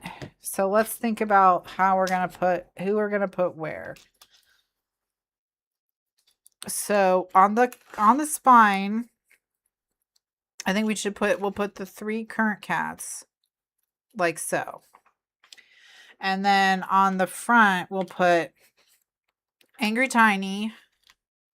And so I think Angry Tiny, Heart, and what else? Unicorn. Angry Tiny Unicorn Heart. And should we separate with a couple sparkles? Yeah. Angry Tiny Unicorn Heart sparkles.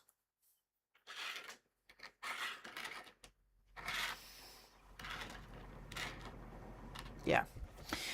Okay, let's get to it.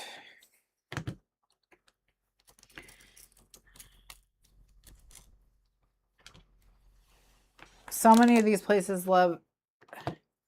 Yeah, when you go, Jenny says when you go to those coffee places where they only do drip, and they love a citric coffee. Yeah, they love a citrus flavor. I once heard of a coffee note just said this coffee has notes of grapefruit, and I was like, no, no, thank you.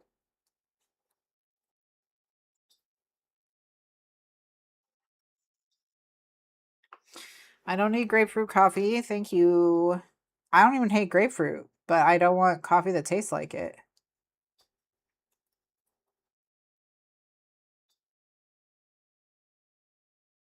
Now, why am I closing these loops when I still have to do the string? I'm going to just run the string through the loops.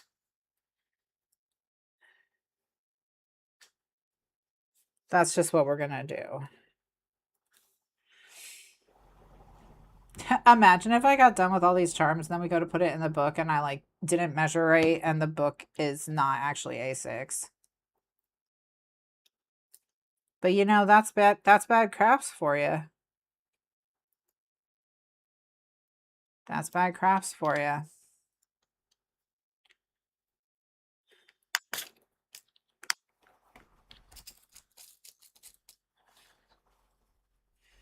I'm going to put these three cats on the spine, and these charms will go on the front.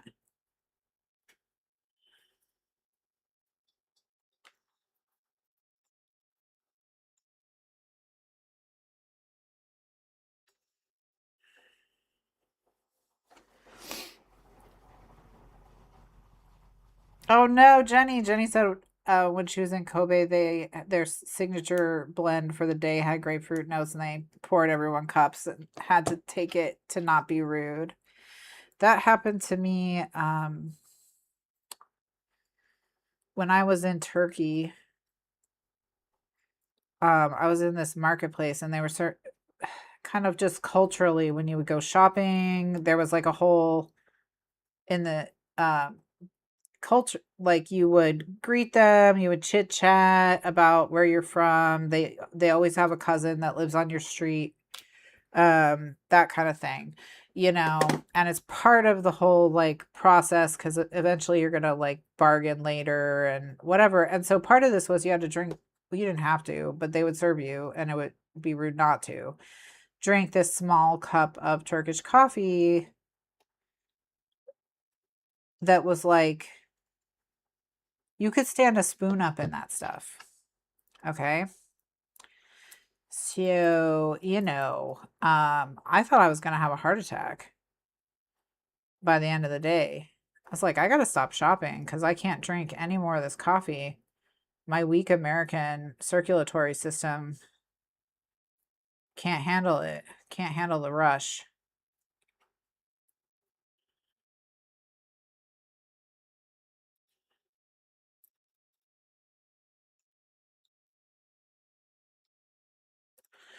Yeah, I've heard that grapefruit's a real, like, interactor with things. Okay, so we've got all our charms. Everybody's ready to go.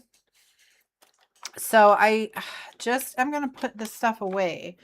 But before I do that, I was like, there were no, I'm just going to put this stuff away. So the stuff that I didn't use, it's only the shell and the crown from this set. We used pretty much everything else we took out of it.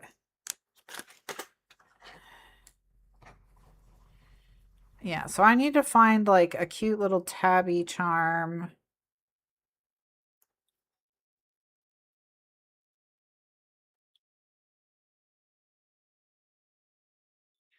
Jenny, I'm scared. I'm scared. I've only had like, I'm trying to think if I've had anything similar. Not really. Like I said, probably the closest thing is the Turkish coffee. And it, yeah, like,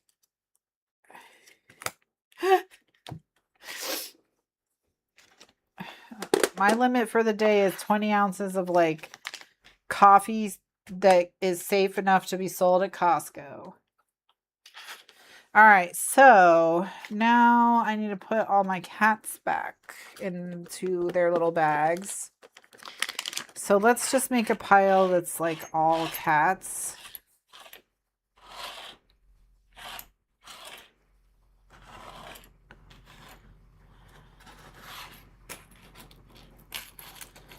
Maybe we'll make dangly cats and not dangly cats. We have so many cats. Oh my gosh.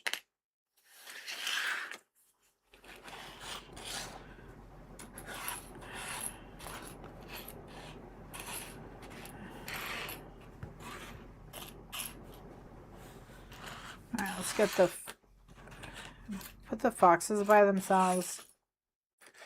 You're home from work and waging a war against car spiders. No, no car spiders. The car is a sacred zone. All right, we've got all the gay charms.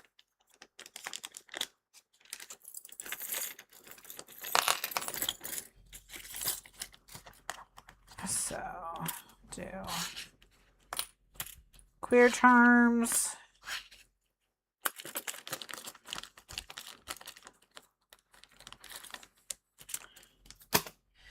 And then we've got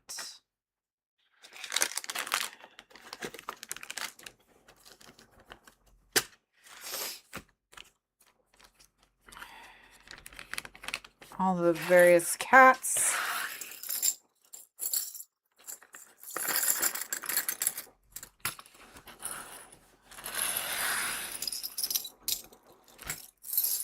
Ooh, I hope it works out.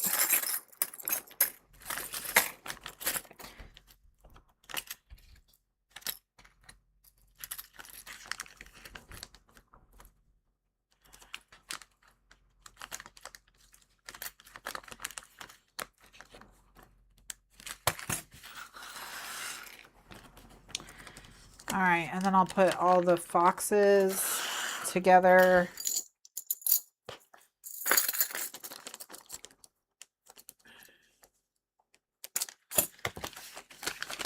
Okay, and then we just need everybody else charms, basically.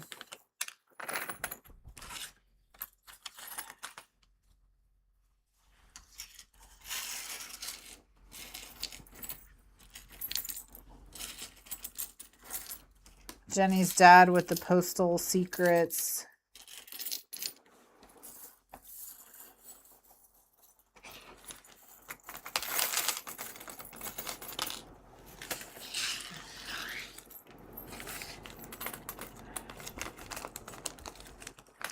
All right.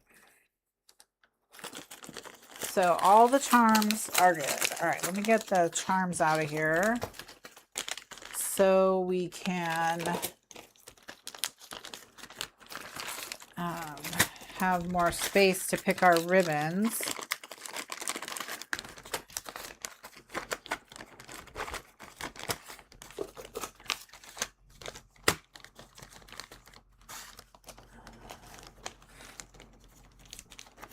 Put the empty bags in here in case I wanted to further divide the charms at some point in the future.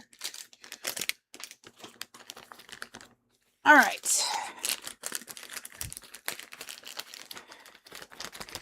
We are very close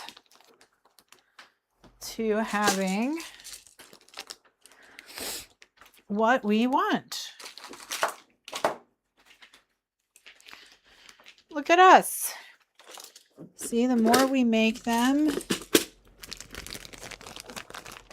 the more skilled we are.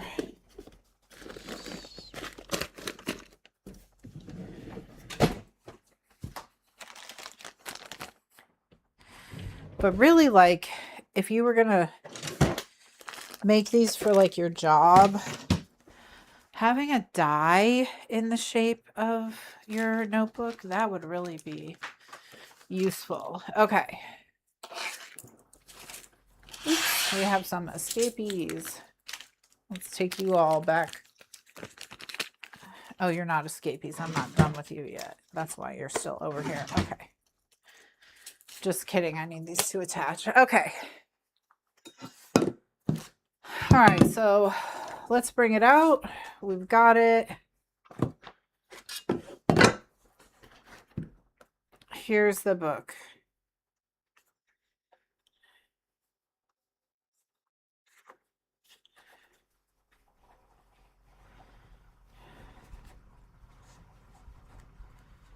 Okay.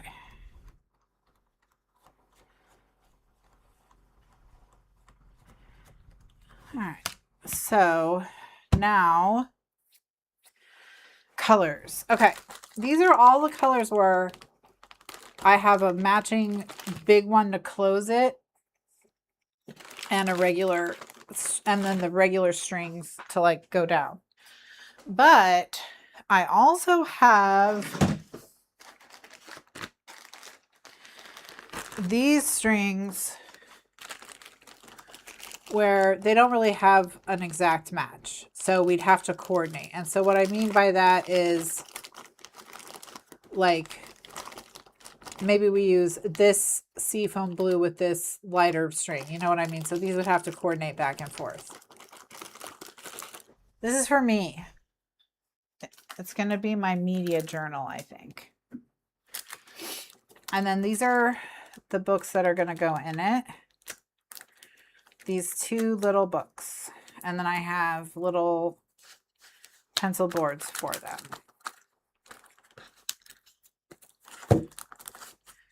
I need to put a sticker in the back as well.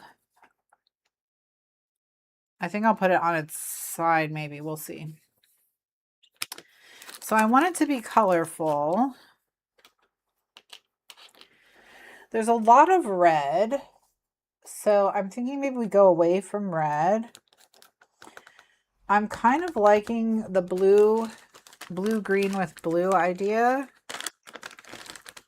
Because like that looks so cute with this notebook. And then it doesn't have a matching small string, but it does have a coordinating small string. That one. So we could do those. The purple is pretty. Yeah. And the purple would go well. The purple is actually pulling out the purple in the blue. If we wanted them to match, we go full purple. But I do think this is kind of fun. So we're sold on the coordinating but not matching. That's what we decide? Oh, and look how well this, yeah, we'll just do that. Okay.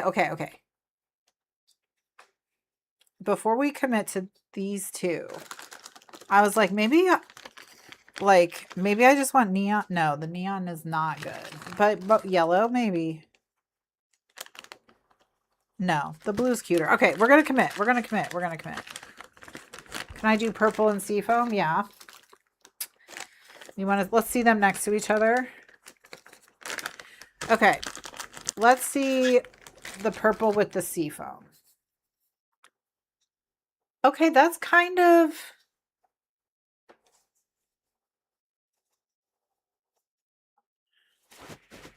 Oh, yeah.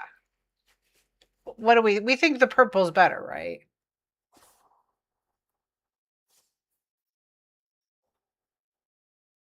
Purple over blue. Yeah. Let me know your thoughts. But we're locked into seafoam. I feel.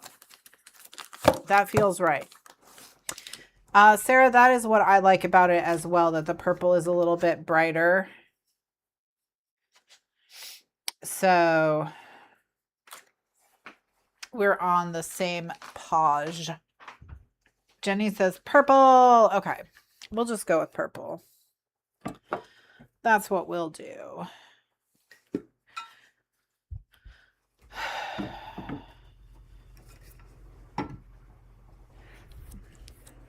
All right.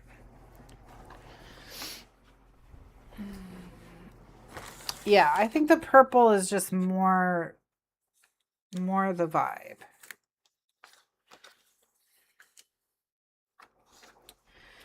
Sorry, blue.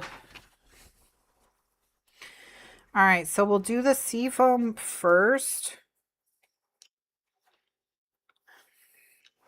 And I'm just gonna cut a piece that's the same length. And I'm gonna give it a faux aglet. And an aglet is, if you don't know, that little plastic thing on the end of your shoelace that keeps your shoelace from unraveling. You can make an aglet by wrapping a piece of Scotch tape around something in a tube like this.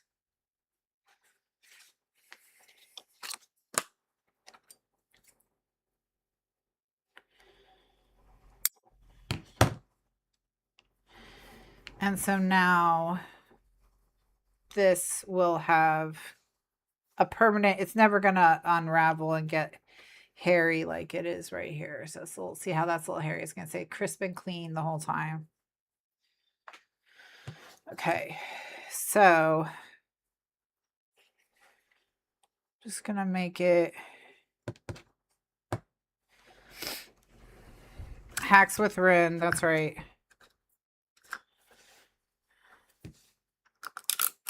Because I know you all are making your own journals 24/7.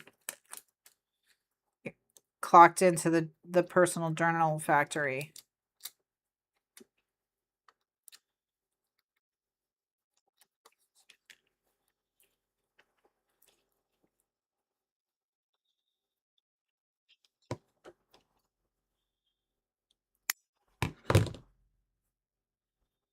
Okay. So I'm now gonna weave onto this, hopefully, all of our little critters. Quit my job just to have enough time to make journals. Perfect. All right, so we're gonna do unicorn, star, heart, star, cat, right? Yeah. So I'm just gonna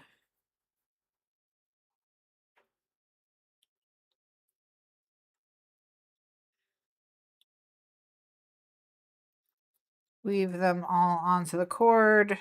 The reason I'm doing it like this is simply because I closed these charm things and I don't want to open them again. That's all.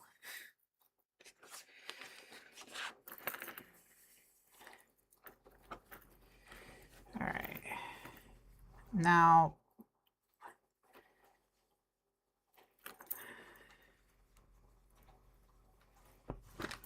just gonna pull this through with a tweezer. Sometimes if you can't, you know, get a little grip.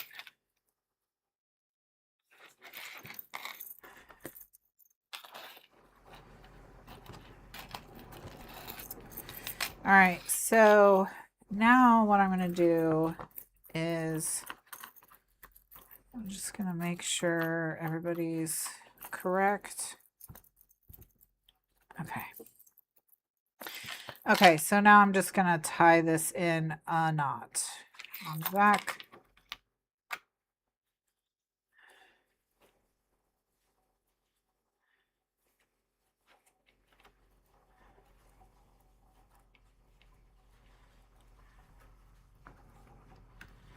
And then my goal is I'm just going to hold the two ends together, and just as I tighten this knot, I'm pushing it with my thumb towards the end so that the knot stays near the end.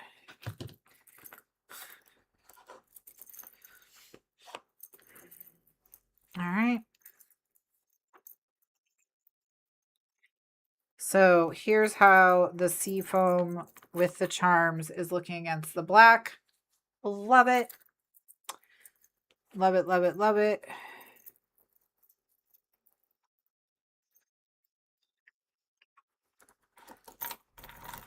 And here's everybody. Okay, we're all backwards. That's fine.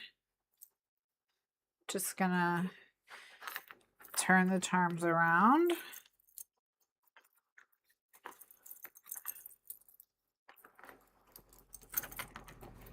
Hell yeah. Look how perfectly we matched the unicorn. I mean, look at us.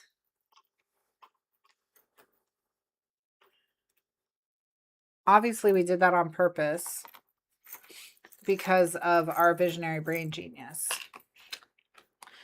All right. So now we just got to string everybody else.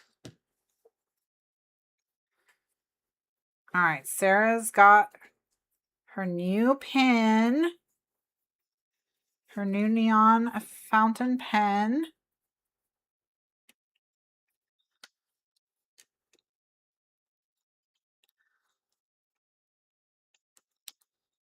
All right. So that's ready to go back. So now we just need to do the purple strings.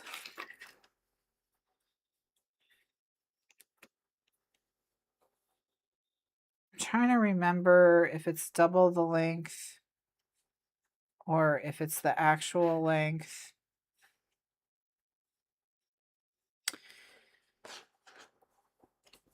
In this case, we know the length is 6.5, so I'm just going to do 13. And then, no, that's way too long. I'm going to do 8.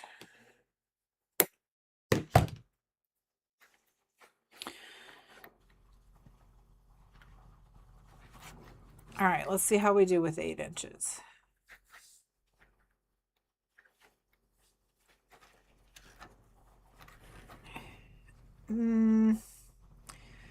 That may have been too short. Yeah, so it's double the length. So let's do 13.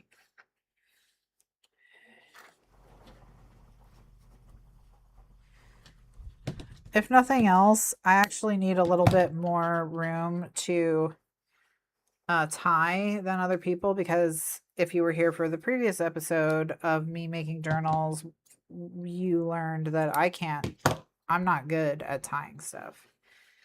That's not a skill set that I'm like really killing it in, you know? All right. So, ooh, your journal is black. Is it transparent black still, or did you get solid black?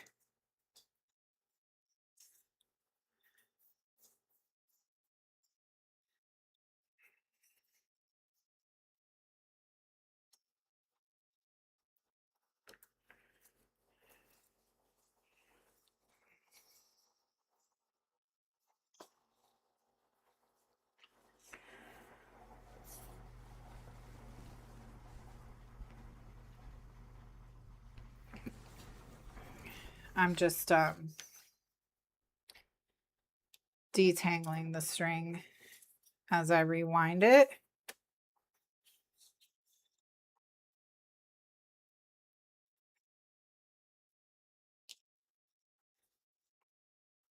Oh, okay. So you're doing the cover on cover where you have the plain solid black under the transparent so that you can utilize the transparents to the fullest with stickers and stuff, but actually everything inside will still be private and what have you. So that's good. All right. And then one thing you can do if you don't want to keep untangling strings is just wrap a little piece of tape around it to keep the two halves separate.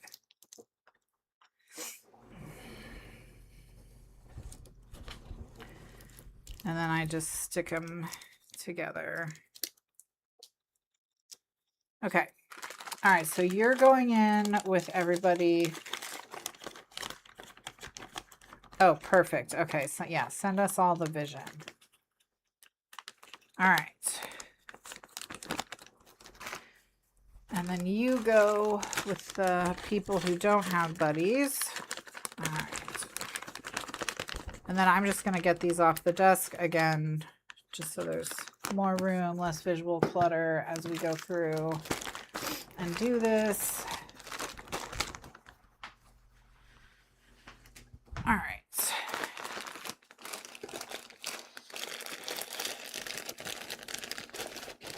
Perfection. Okay. And now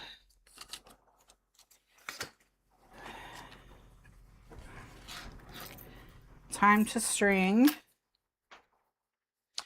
I'm going to need the weights again.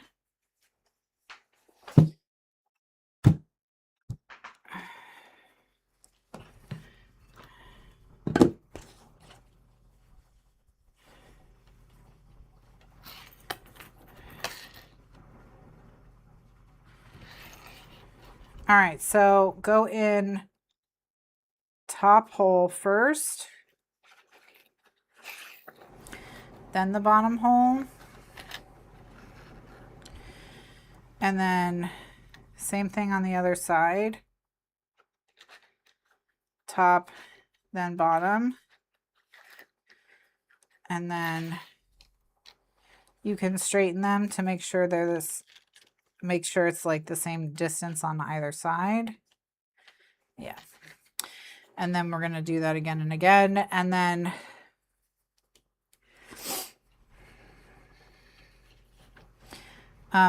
I could also put aglets on these, but it's less of an issue because of how much smaller the holes are.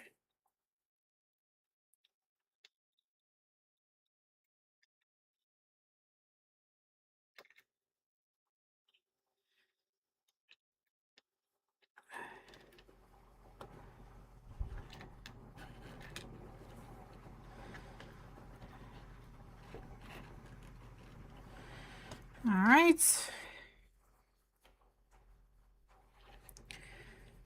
Oh my gosh, when this has the little notebooks and stuff in it, it's going to look cute as heck. Okay, I put these in the wrong holes.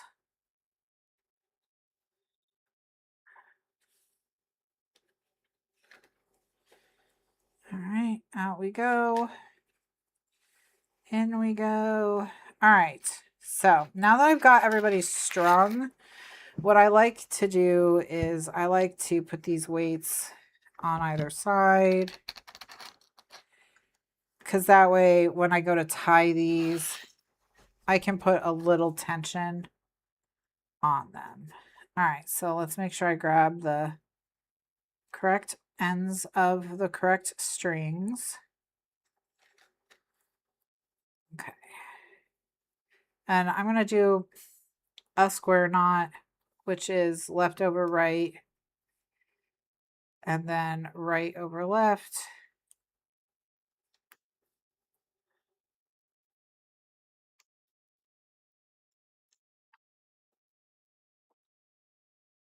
Hi, welcome. All right, so we got that one. So now let's do the second one.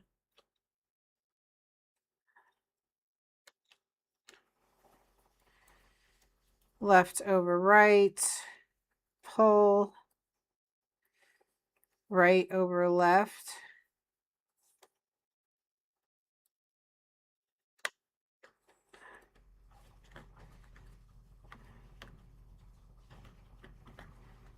And then final one. Left over right. No! Just kidding.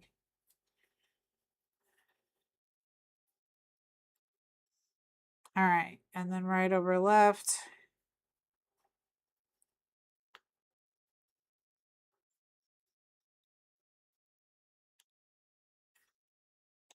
Okay. All right, are we ready to load it? Okay, so for now, I only have 2 notebooks, but these are true A6 notebooks. So these are by Nolte, and it is the logbook style. It comes in an A6. And so what I'm going to try and do is find the center. And I'm looking for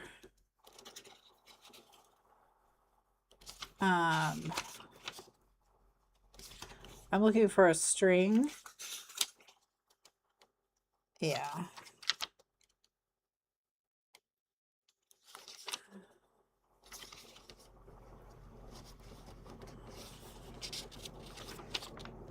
Okay, so here's the center.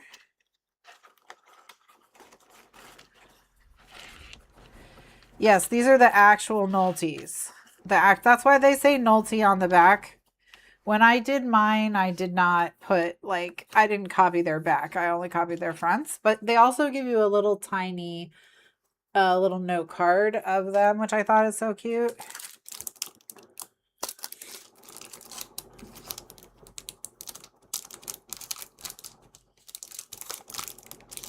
Oh my gosh. I love how in my mind I'm always like, this is not going to take any time at all. I'm going to whip this out in half an hour. It's going to be such a boring stream. I think I'm like 2 hours in right now.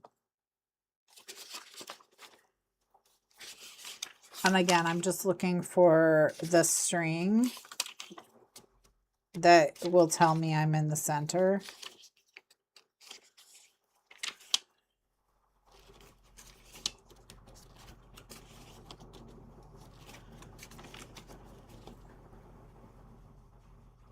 They're being immediately used. Oh, she's so strict. All right, I found the center. So there's that one. So I'm just going to put one in the front and one in the back, and I'm going to leave the middle. I'm going to leave the middle empty. But this is going to be my media journal. My media journal. Okay. All right, we need a place for our little pen boards to live. I will say that their pen boards, the pen boards I've been making for myself, I figured the pen boards I was making for myself were probably really flimsy compared to theirs, but theirs are actually kind of flimsy compared to mine, which is fine because I just know in the future I'll just make my own. Unless I see a pattern I just can't live without. But for like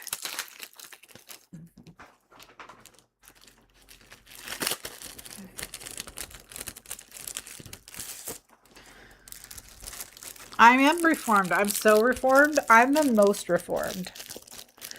Like no one's ever been more firmly reformed than I, you know? Like everyone's always like, can you believe how reformed she is? Like who even thought it was possible for a person to be so reformed so quickly, you know? Okay. So I want to cut these pockets to be angled so that they are easier to get things in and out of. And so the easiest way to do that is going to be to cut, and there's going to be one in the front and one in the back. So I'm going to cut the left side off one and the right side off the other.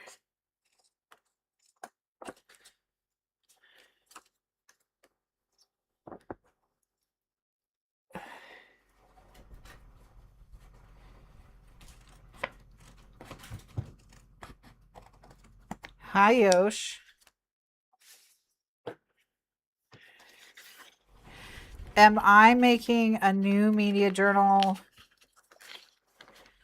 Okay, so I didn't cut far enough. I'm going to just take these over to my paper trimmer and cut them over there. That way I know that their bottoms are straight.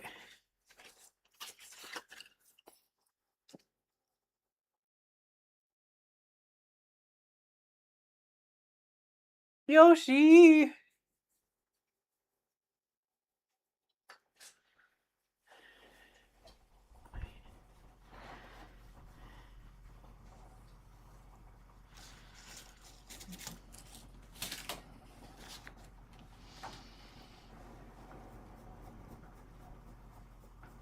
What's up, buddy? Yeah. Okay. I'm going to go trim these and I'll be right back. But basically, I just have to trim them so that they can be a pocket that's open on two sides, essentially. That's all I'm trying to do.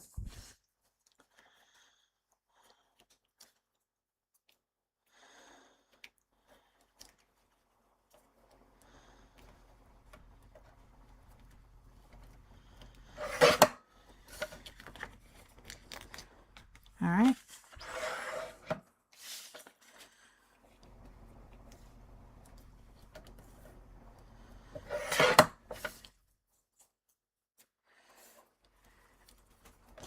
All right, so I've cut those.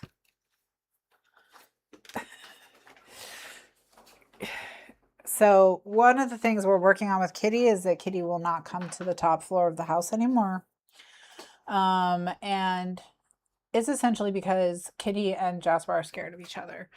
So Jasper, now Jasper will go downstairs because downstairs where his food is, litter boxes, whatever.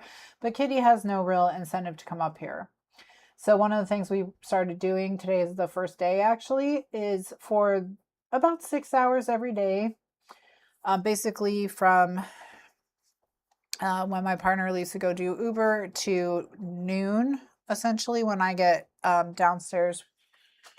Or well, I mean, I get downstairs whenever I get downstairs, but like noon is the goal for this transfer. So the boys are gonna go in the cat room in the mornings at 6. And they're going to have 6 hours out there all to themselves where no one's bothering them or fighting them for cat trees or window space or any of that. And that gives Kitty 6 hours where the house is totally empty except for her and I. And so she can freely and safely explore the upstairs and start reclaiming some of that territory. And then the hope is that with their sense mixing and everyone having a break from each other where they don't have to be on such high alert or whatever, that they'll, like Kitty and Jasper will get over it. Because right now the big issue is if I spend a lot of time in my office, then Kitty is just downstairs by herself because she's afraid to come up here. So, and like the two of them are really just, like I said, they're just scared of each other. So, and Yoshi's just there. He's just happy to be here, right, Yosh? Yeah. You're just happy to be here. You don't even care.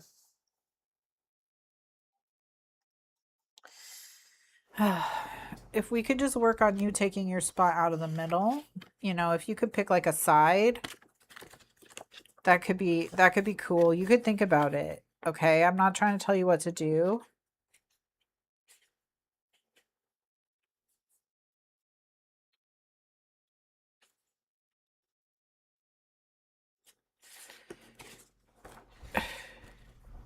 Never met a straight bottom in my life.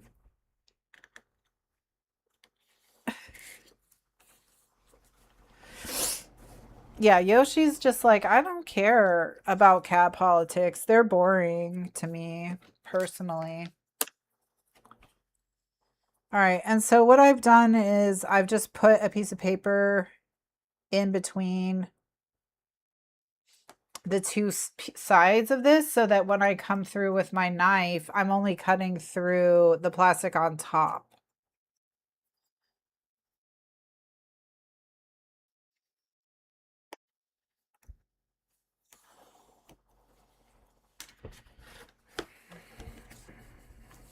Okay. I didn't cut all the way through on the end here, but that's okay. I can finish it with a pair of scissors.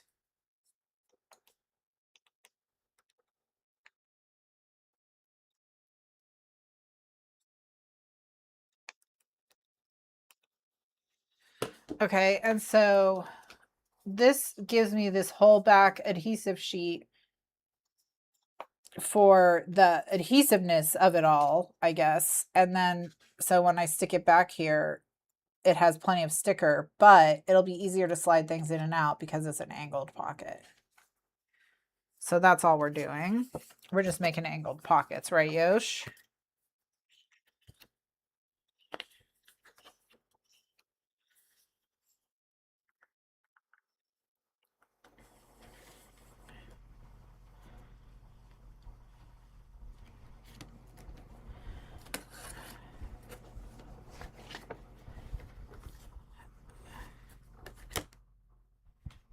Aww.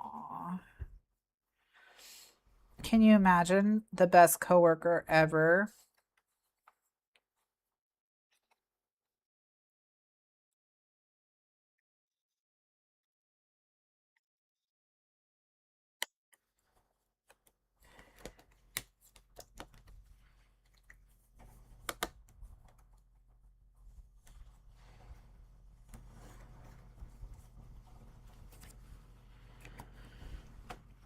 All right, and this time I cut through all the way.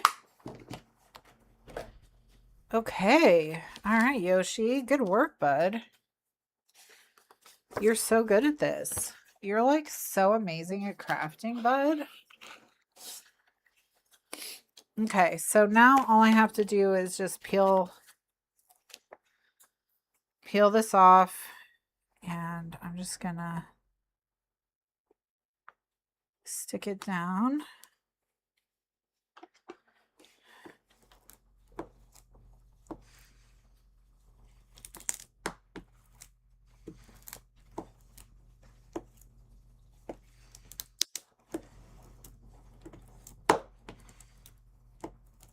Okay.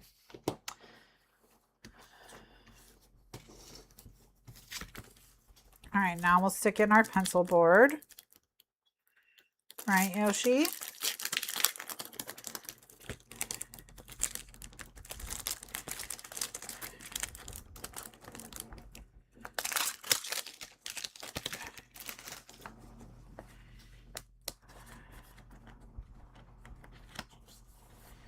Okay, love it.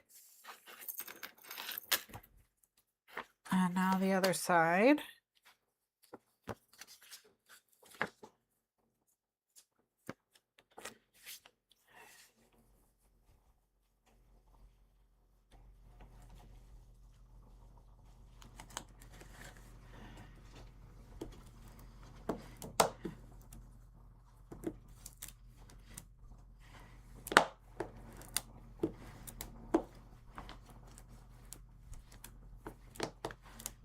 Yeah. Sarah says, I love to imagine cats being like, God, you're so right. I am amazing at this. I'm like the best crafter ever. Aren't you, Yosh? Aren't you, Yosh?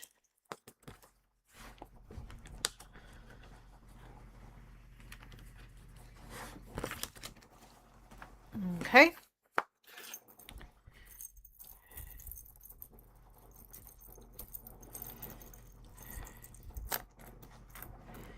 Did we get, nope, we didn't get everybody going the right way.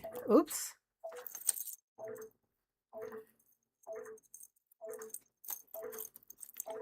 Hold on, everyone. So sorry about that.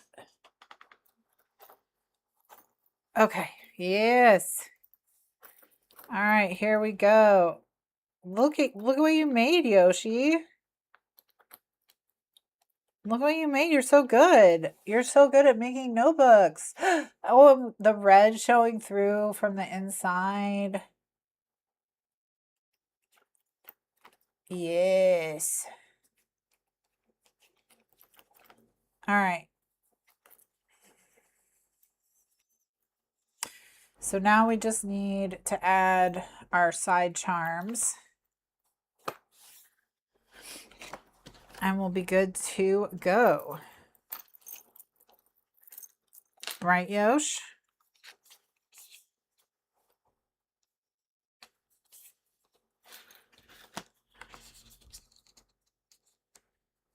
He needs an Etsy shop. He does. Yoshi's Notebook Cafe, right? Hey. Can we do a floof excavation? Oh. We found him. You can lie back down. You can lie back down, bud.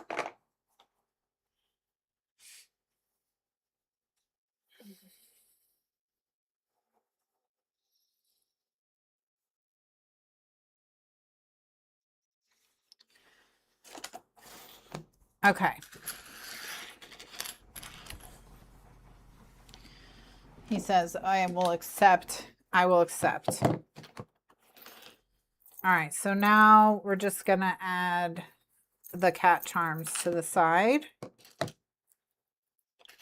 I need one more jump ring for this one at the top, and then we're good to go.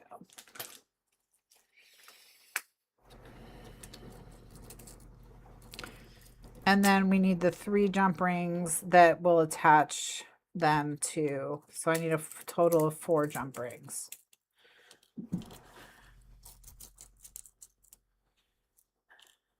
Uh-oh, here comes trouble. Here comes trouble. Hey Jasper, if I get some spicy water for you later, will you be chill right now?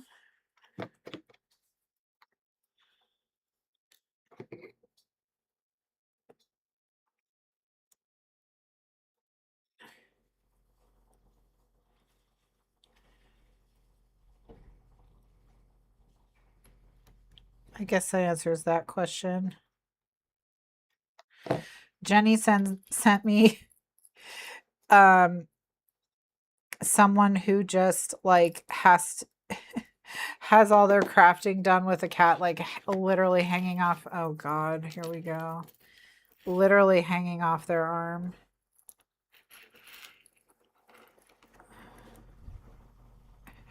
Jasper,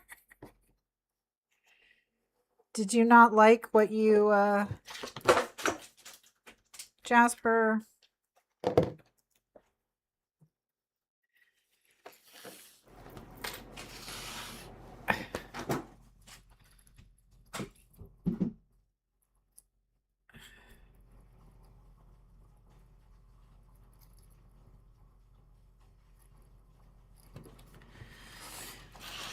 I know, Yoshi. What's his deal, huh?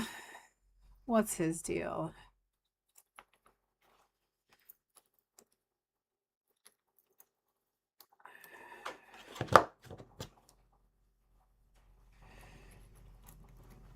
I don't know if you all heard the hiss from Yoshi.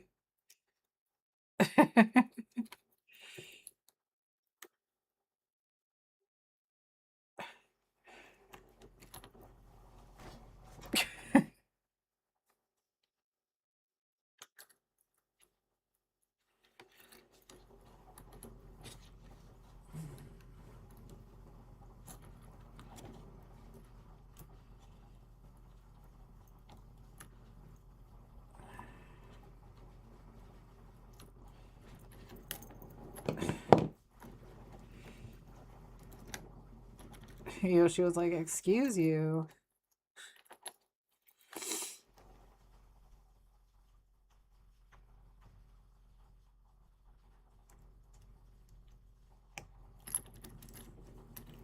All right. We've got temporary kitty until we figure out something that better represents kitty. Now we'll do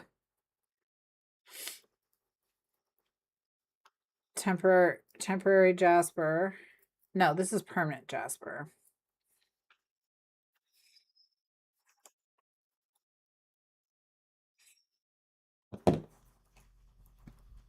And given how difficult that was, I think what we'll do is we'll put the ring on the string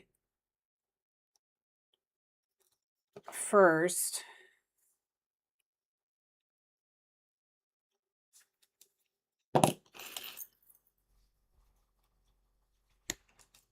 Or not, we'll fling it halfway across the room.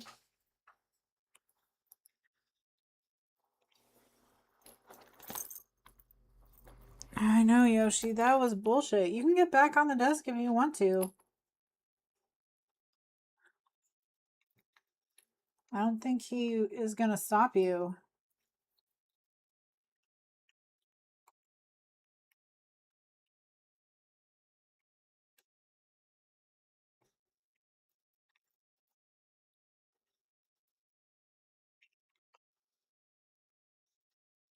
Ugh.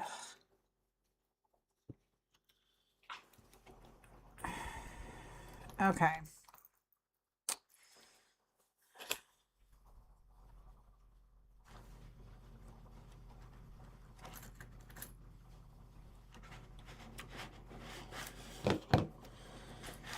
We're just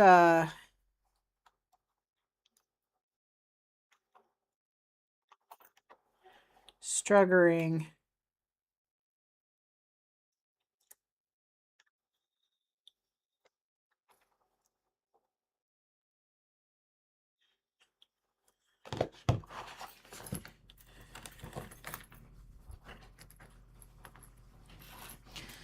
Okay, so now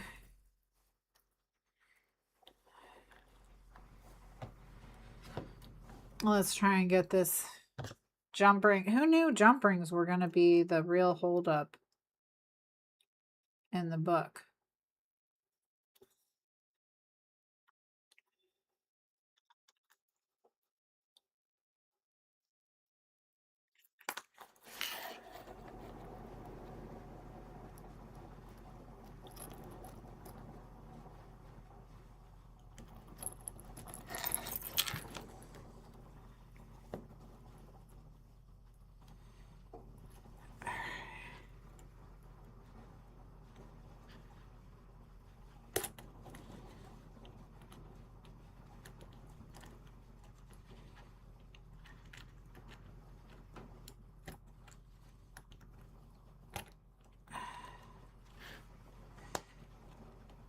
They really are, Jenny.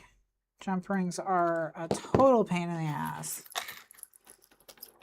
Like, do we need to be that dramatic? I don't think we do.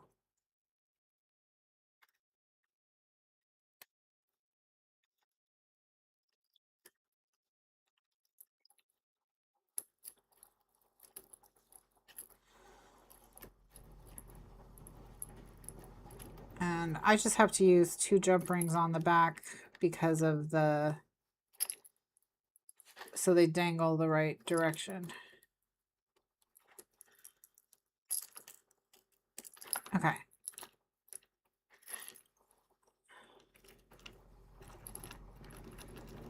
Okay, so now we've got little Jasper charms. Now we just need to add the Yosh.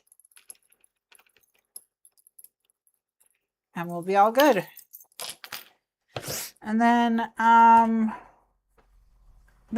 I can ink this pen. Because I do have, well, we'll write something in the book.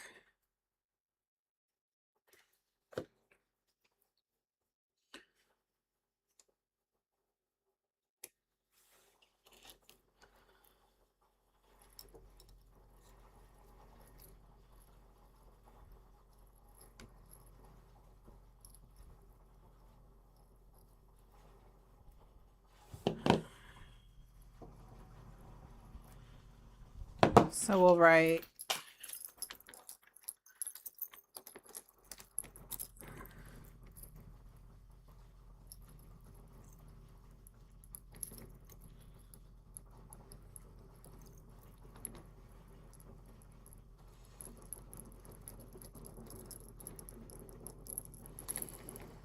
okay, we got in there.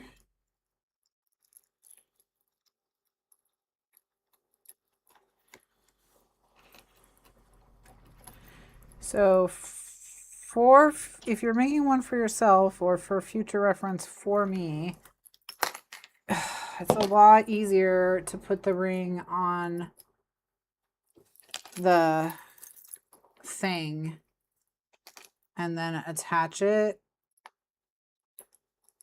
or put the ring on the string and close it, and then the open ring that you wrestle with be the ring that's on your charm.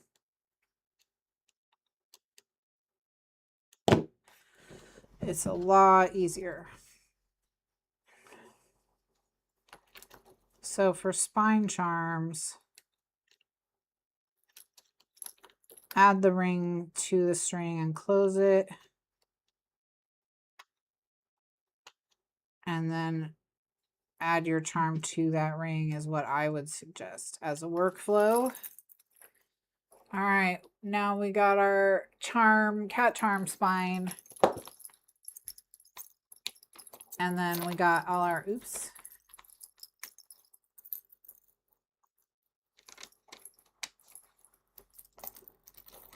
Yep.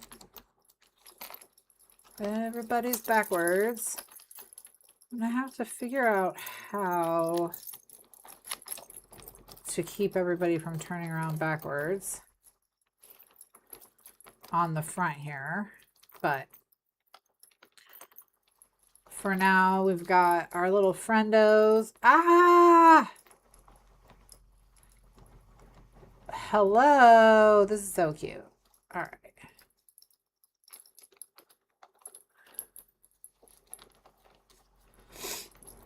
Love it.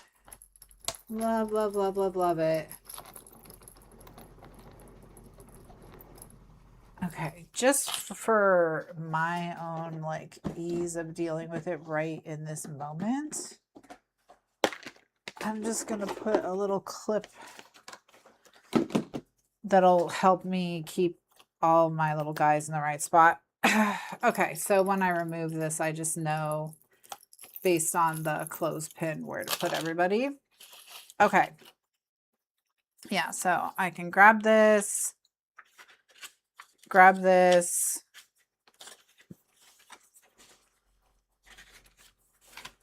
Okay, so now we need a pen. And I think the one I want to use is just in keeping with the colorful and everything. I think I want to use this one, which is, it's a Jinhao, is it an 86?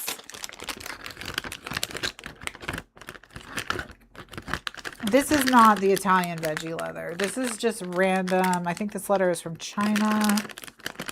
And then the other practice leather I have is from Ukraine.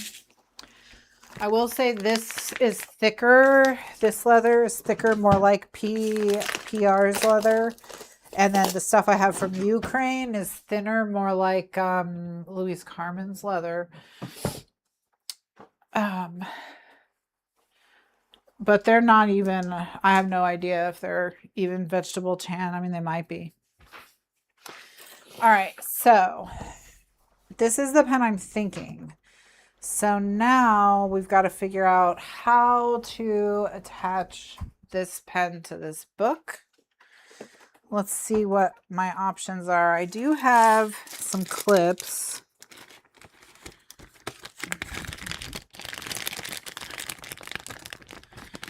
Okay.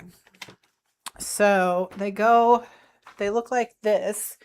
They're like a paper clip that's been bent up.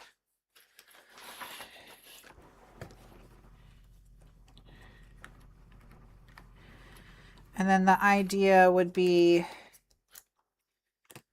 that the pen clip clips over so it can't fall out.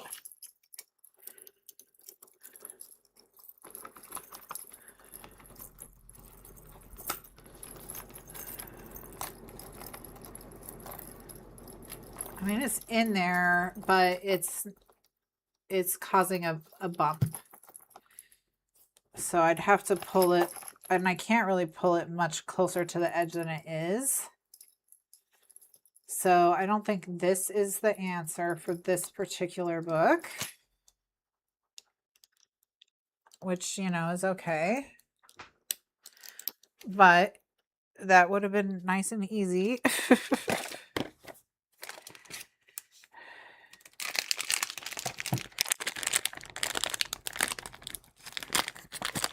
I have this, I have one of these clips that's like, but it's brown leather and it's riveted on. So I would need a new way to attach if I took their leather off and used black, like, because I have this scrap, I could try to do that. However, because theirs is riveted on, I'd have to figure out how I was going to attach this. I'm not sure if that's the best answer, but it's an unanswer. It's unanswer.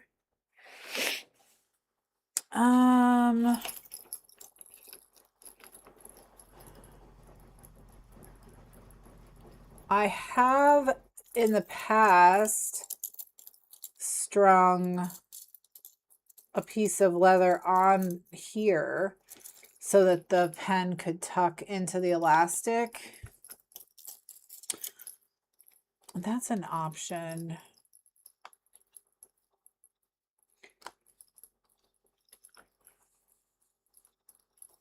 You know, I guess I could just try.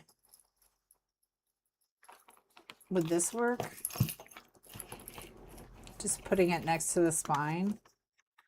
I know there are people who literally just shove the pens like in the spine like that and then count on the elastic holding it, the pen squished between the two things. I'm not sure I love that idea either. Let's think. Think.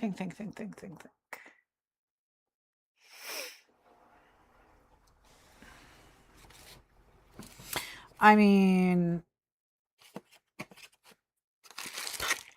I'm trying to think if I have anything to make one. To make a pen loop real quick. What's my... I don't think I have any elastic wide enough. I think I only have like really thin elastic.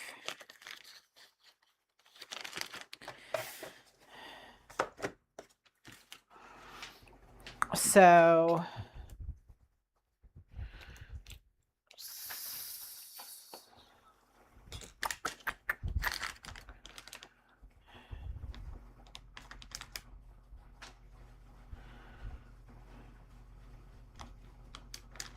I'm like trying to figure out how I could use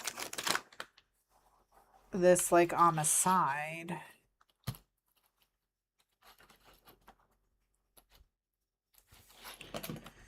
To hold a pen.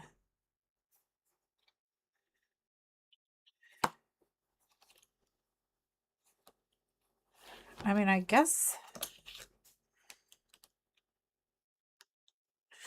I was like, maybe I could clip this. I mean, I could do this, but it's still so far in. Like, that's really the issue, right? Is they're too far in.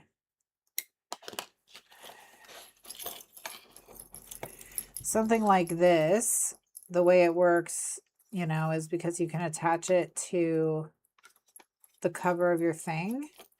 That puts the tab kind of farther out for you to stick your pen in the loop. Although, is this too tight? Oh yeah, that's too tight. Oh dang, no, that's not gonna work. Okay. So never mind. That's too tight for the pen. And this is not a large pen.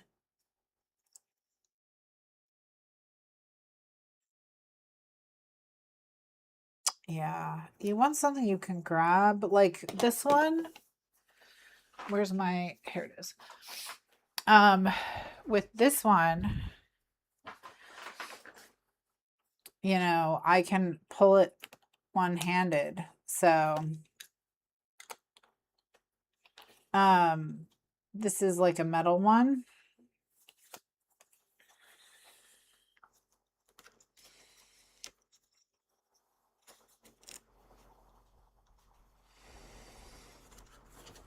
So this one, if I want to write, it's very easy. Okay. And this is my like just notes from the day. So like I just write things like first day of morning, cat swapping.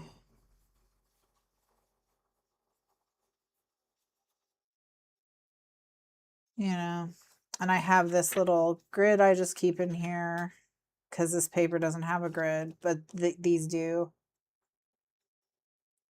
Yeah, Sarah, that's what I was talking about earlier when I was saying I use leather and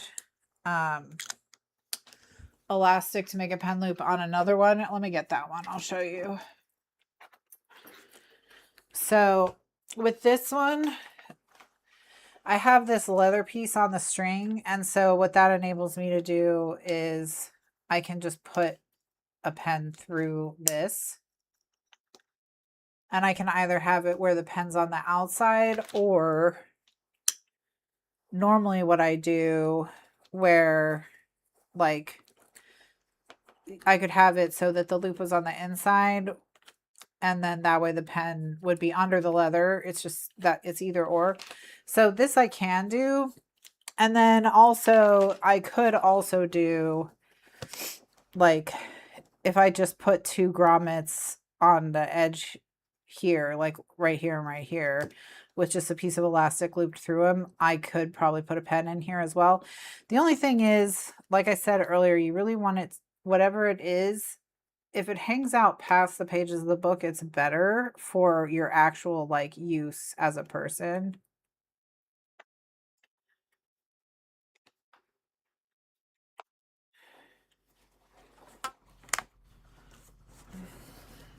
Put the Jinhao clip through the elastic.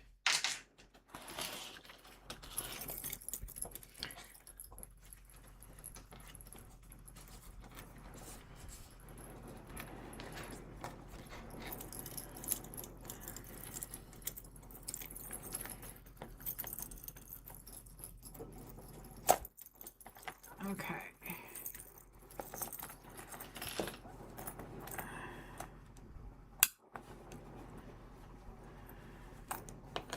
Oh, I see. So it's partially inside. Oh, got it. Yeah, that's okay.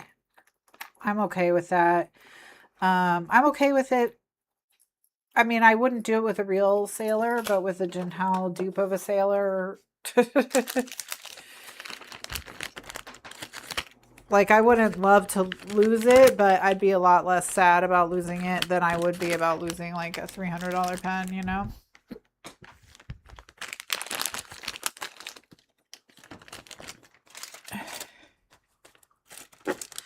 All right.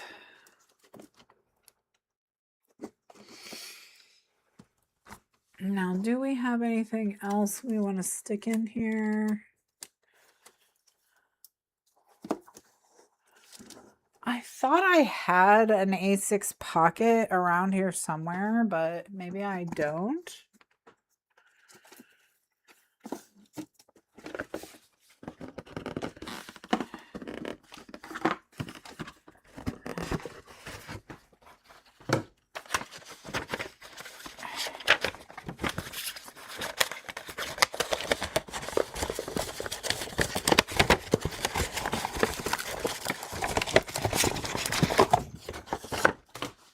Hell yeah.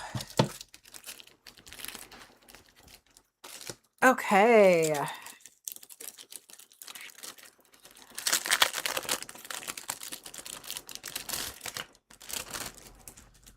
Okay, now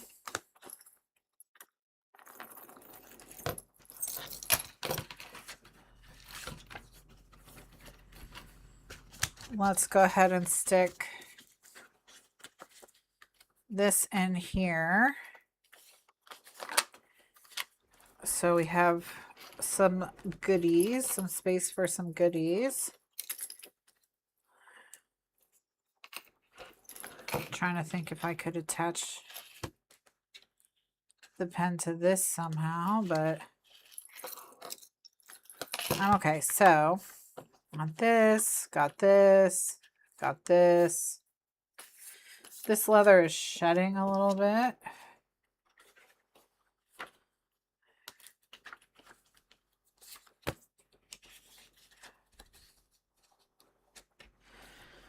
Did I lose the one for Nippon?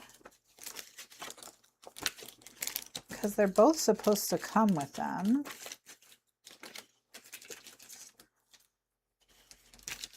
Or did I just happen to not get one? Well, it's not in the recycling bin, so I think I just didn't get one. All right, that's fine, I guess. Let's see if it's in the notebook itself. It is. Okay.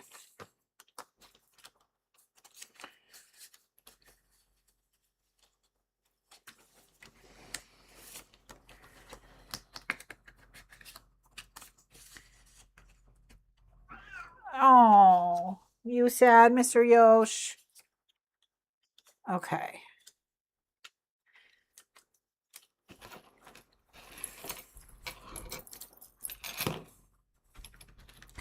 All right, that's all pretty good.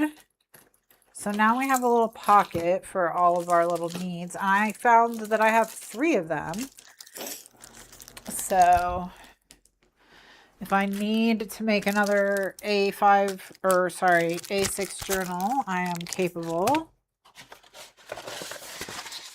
So that's handy for me.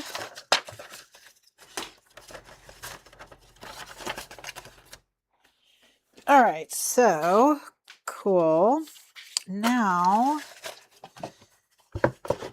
what else?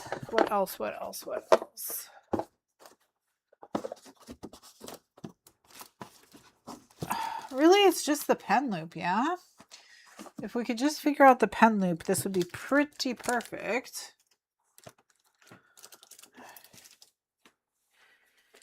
Let me just kind of take a little peek around. I'm like, do I just have any pen loops maybe just lying around? Like do I actually think that's going to happen? That I'm going to be like, oh, look, at my, totally my pen loop.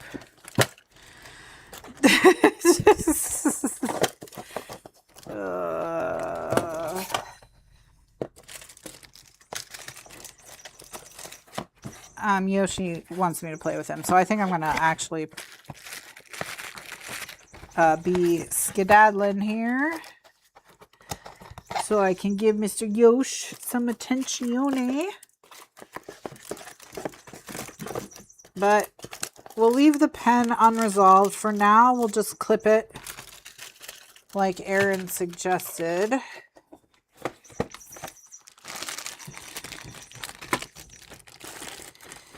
All right.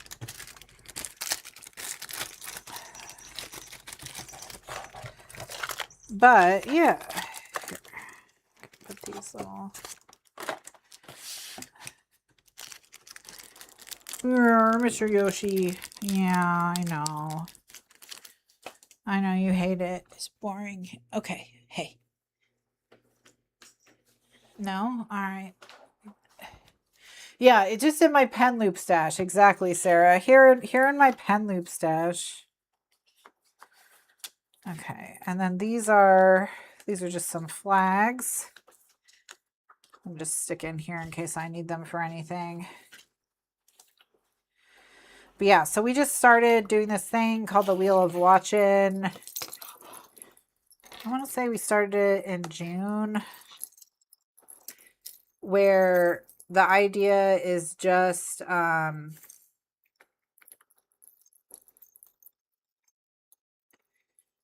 that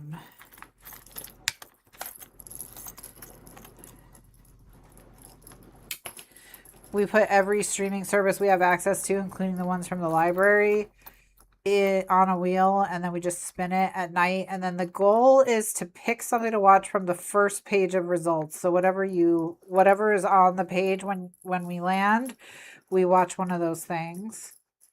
And so this is to record the Wheel of Watching stuff and my thoughts. And then if I ever read again, I'll record my thoughts on books as well. All right. You're perfect timing, Yoshi. Okay, so here we go. Oops, Yoshi's on backwards. Let me fix Yoshi. Yoshi's like, I've already been, what? Not again.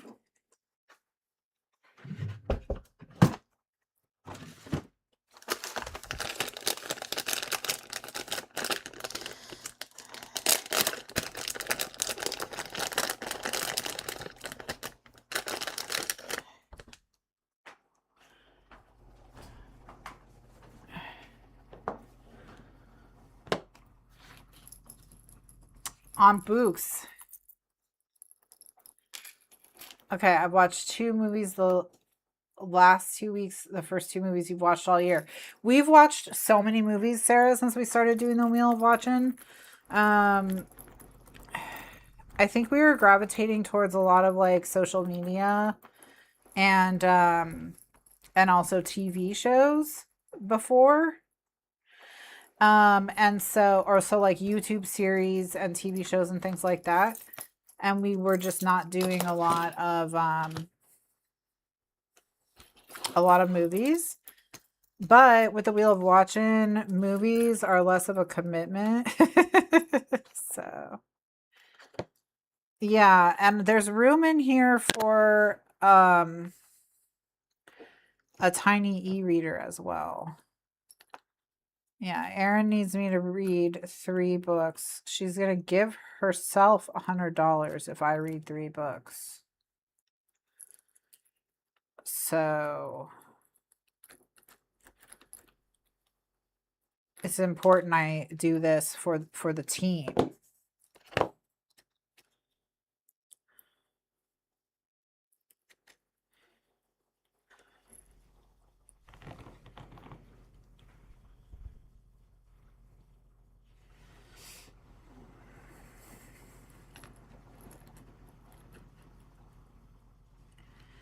Exactly, a tiny e-reader. So, don't you want me to have $100? I do want you to have $100. It's true. It's true.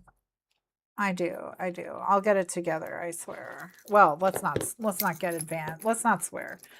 Okay, now all the cats are all facing the right direction. So we got Kitty, Jasper, Yoshi on the spine. Which one of these cats is your favorite, Yosh? Got a favorite cat?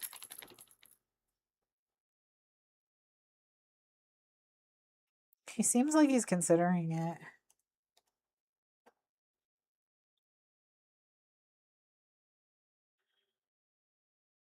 Oh my gosh.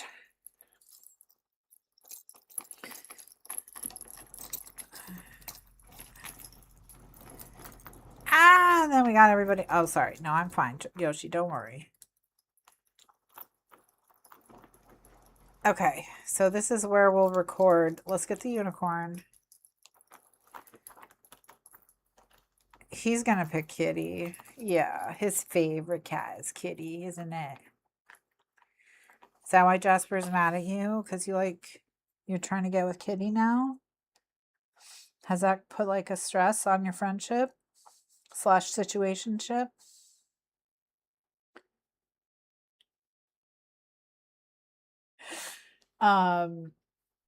Yoshi would love if Kitty would just be his best friend. He wants to play with her so bad. Anyway, okay. Ah! So, I'm sorry. I'm sorry. Don't be stressed, buddy.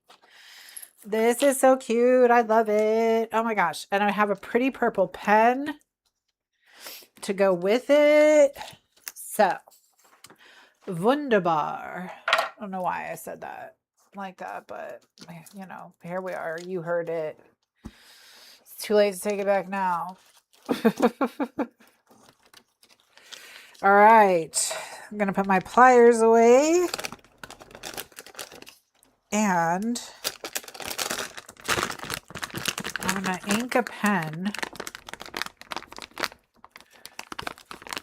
Should I ink a pen? Nah, let's not. Let's just call it quits. Let's quit while we're ahead. I can save this pen for another time. There's ink in the pen. Congrats, Sarah. He's so cute. Yeah. I mean, Jasper's also cute. Kitty's, you know, she's more pretty than she's cute. She's always been more of like a kind of elegant, formidable cat. But Look at this real face. Can you get your real face closer to camera? Thank you. Look at that little face. Look at that little face. Yeah. Look at him.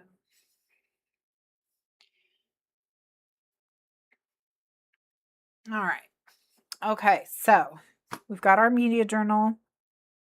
Should we write with it? We'll write with the pen quickly, Yosh. Oh, we'll do our writing test. Okay. So for those of you who struggle to write in a notebook when it's totally fresh, not saying that applies to anyone here, but like just if, for instance, it applied to you, what I like to do is I designate the last page of a notebook as the writing sample page. And so the first thing I do is write with whatever is going to be that notebook's pen. So that, and here we'll even do,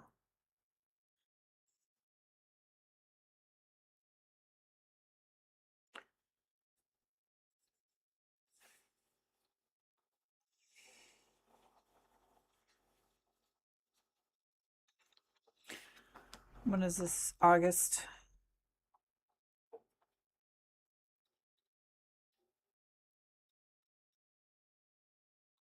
All right. What is this, Jinhao? 80 something?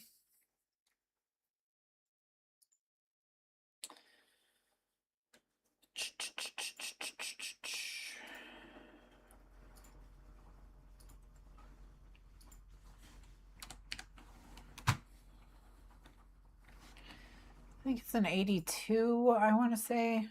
Yeah, looks like a Jinhao 82. Okay, so then I would write the name of the pen.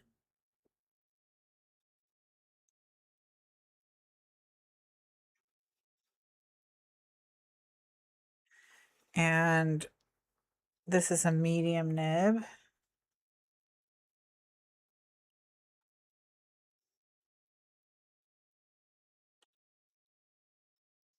Okay. And then to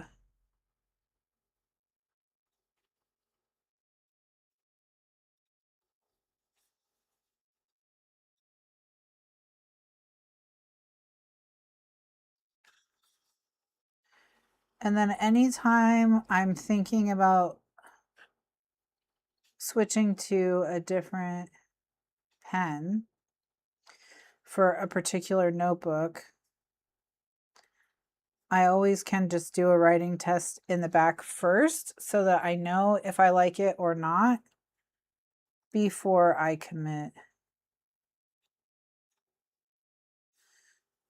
Because different inks behave differently on different papers, etc.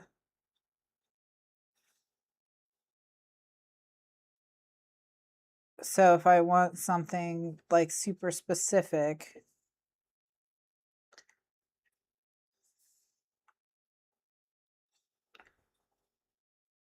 then, you know, I may want to test it first. But it also just breaks the seal on the notebook so that like you don't have the stress, you know, the anxiety of what if I mess up my first thing that I write. And then the other thing you can do is just skip the first page also. And then that way that also takes some pressure off, because if you do mess up, it's always going to have a privacy screen over it. You know what I mean? So those are the two things I would say can help you really like get into a notebook. If you that's what helps me get into a notebook, so I don't have to worry about it being pristine.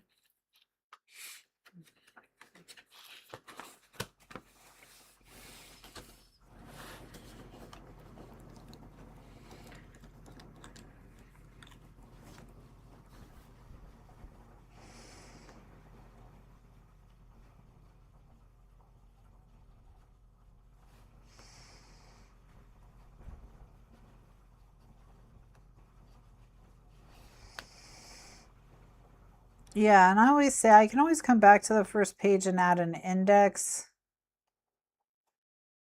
depending on what like I'm doing or whatever. Jenny says put stickers on the first page. That's another good one. That's a good idea.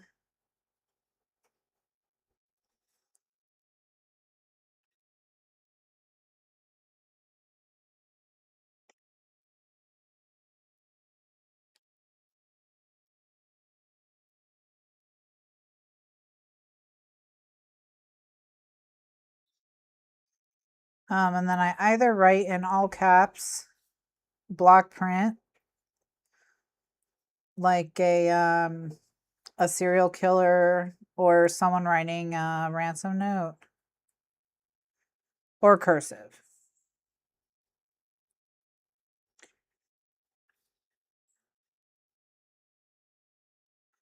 It's kind of on my to-do list to get a like cute print, to develop a cute print, but I've been working on cursive more this year. Yeah, Sarah, for me, it's always like maybe I'll do an index, you know. And for something like this, an index is actually a good idea because if I wanted to go to a specific, because the things will be in here in the order in which I watched them, to have an index at the end so I know kind of where to go. Not that these notebooks are so big that it really is like, you know, a thing, but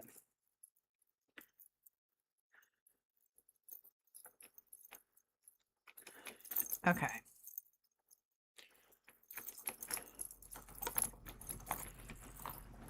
So that's that. So now we're good to go. All right. I think that's going to be it for us today, right, Yosh? We're going to go play string and then we're going to have a sneaky snack, also known as dinner. But if we call it a snack, we get more excited about it because we know the word for snack. Although he does not seem totally impressed in this moment. So, all right, perfect. Does it meet with your approval, sir?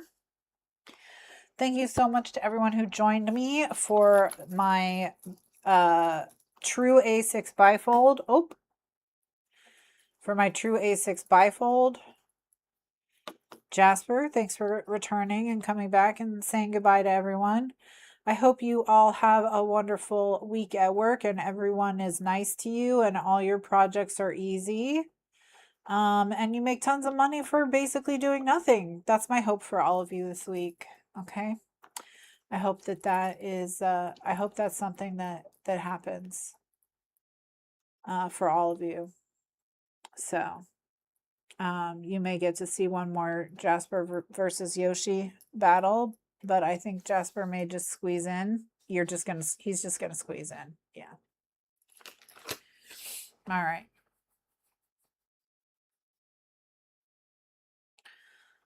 Look at these cuties. Okay. Yeah. This stream is ending, but you know, some cat scritching will continue for anyone who wants to enjoy some cat scritching. Isn't that right, boys? That's right. That's right. You love it. That's right. Say thanks for watching. Thanks for watching.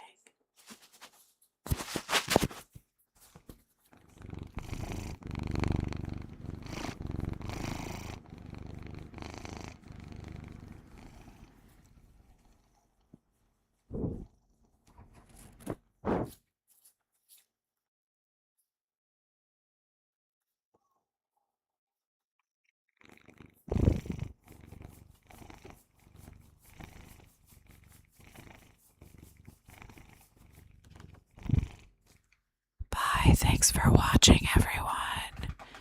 Have a good evening.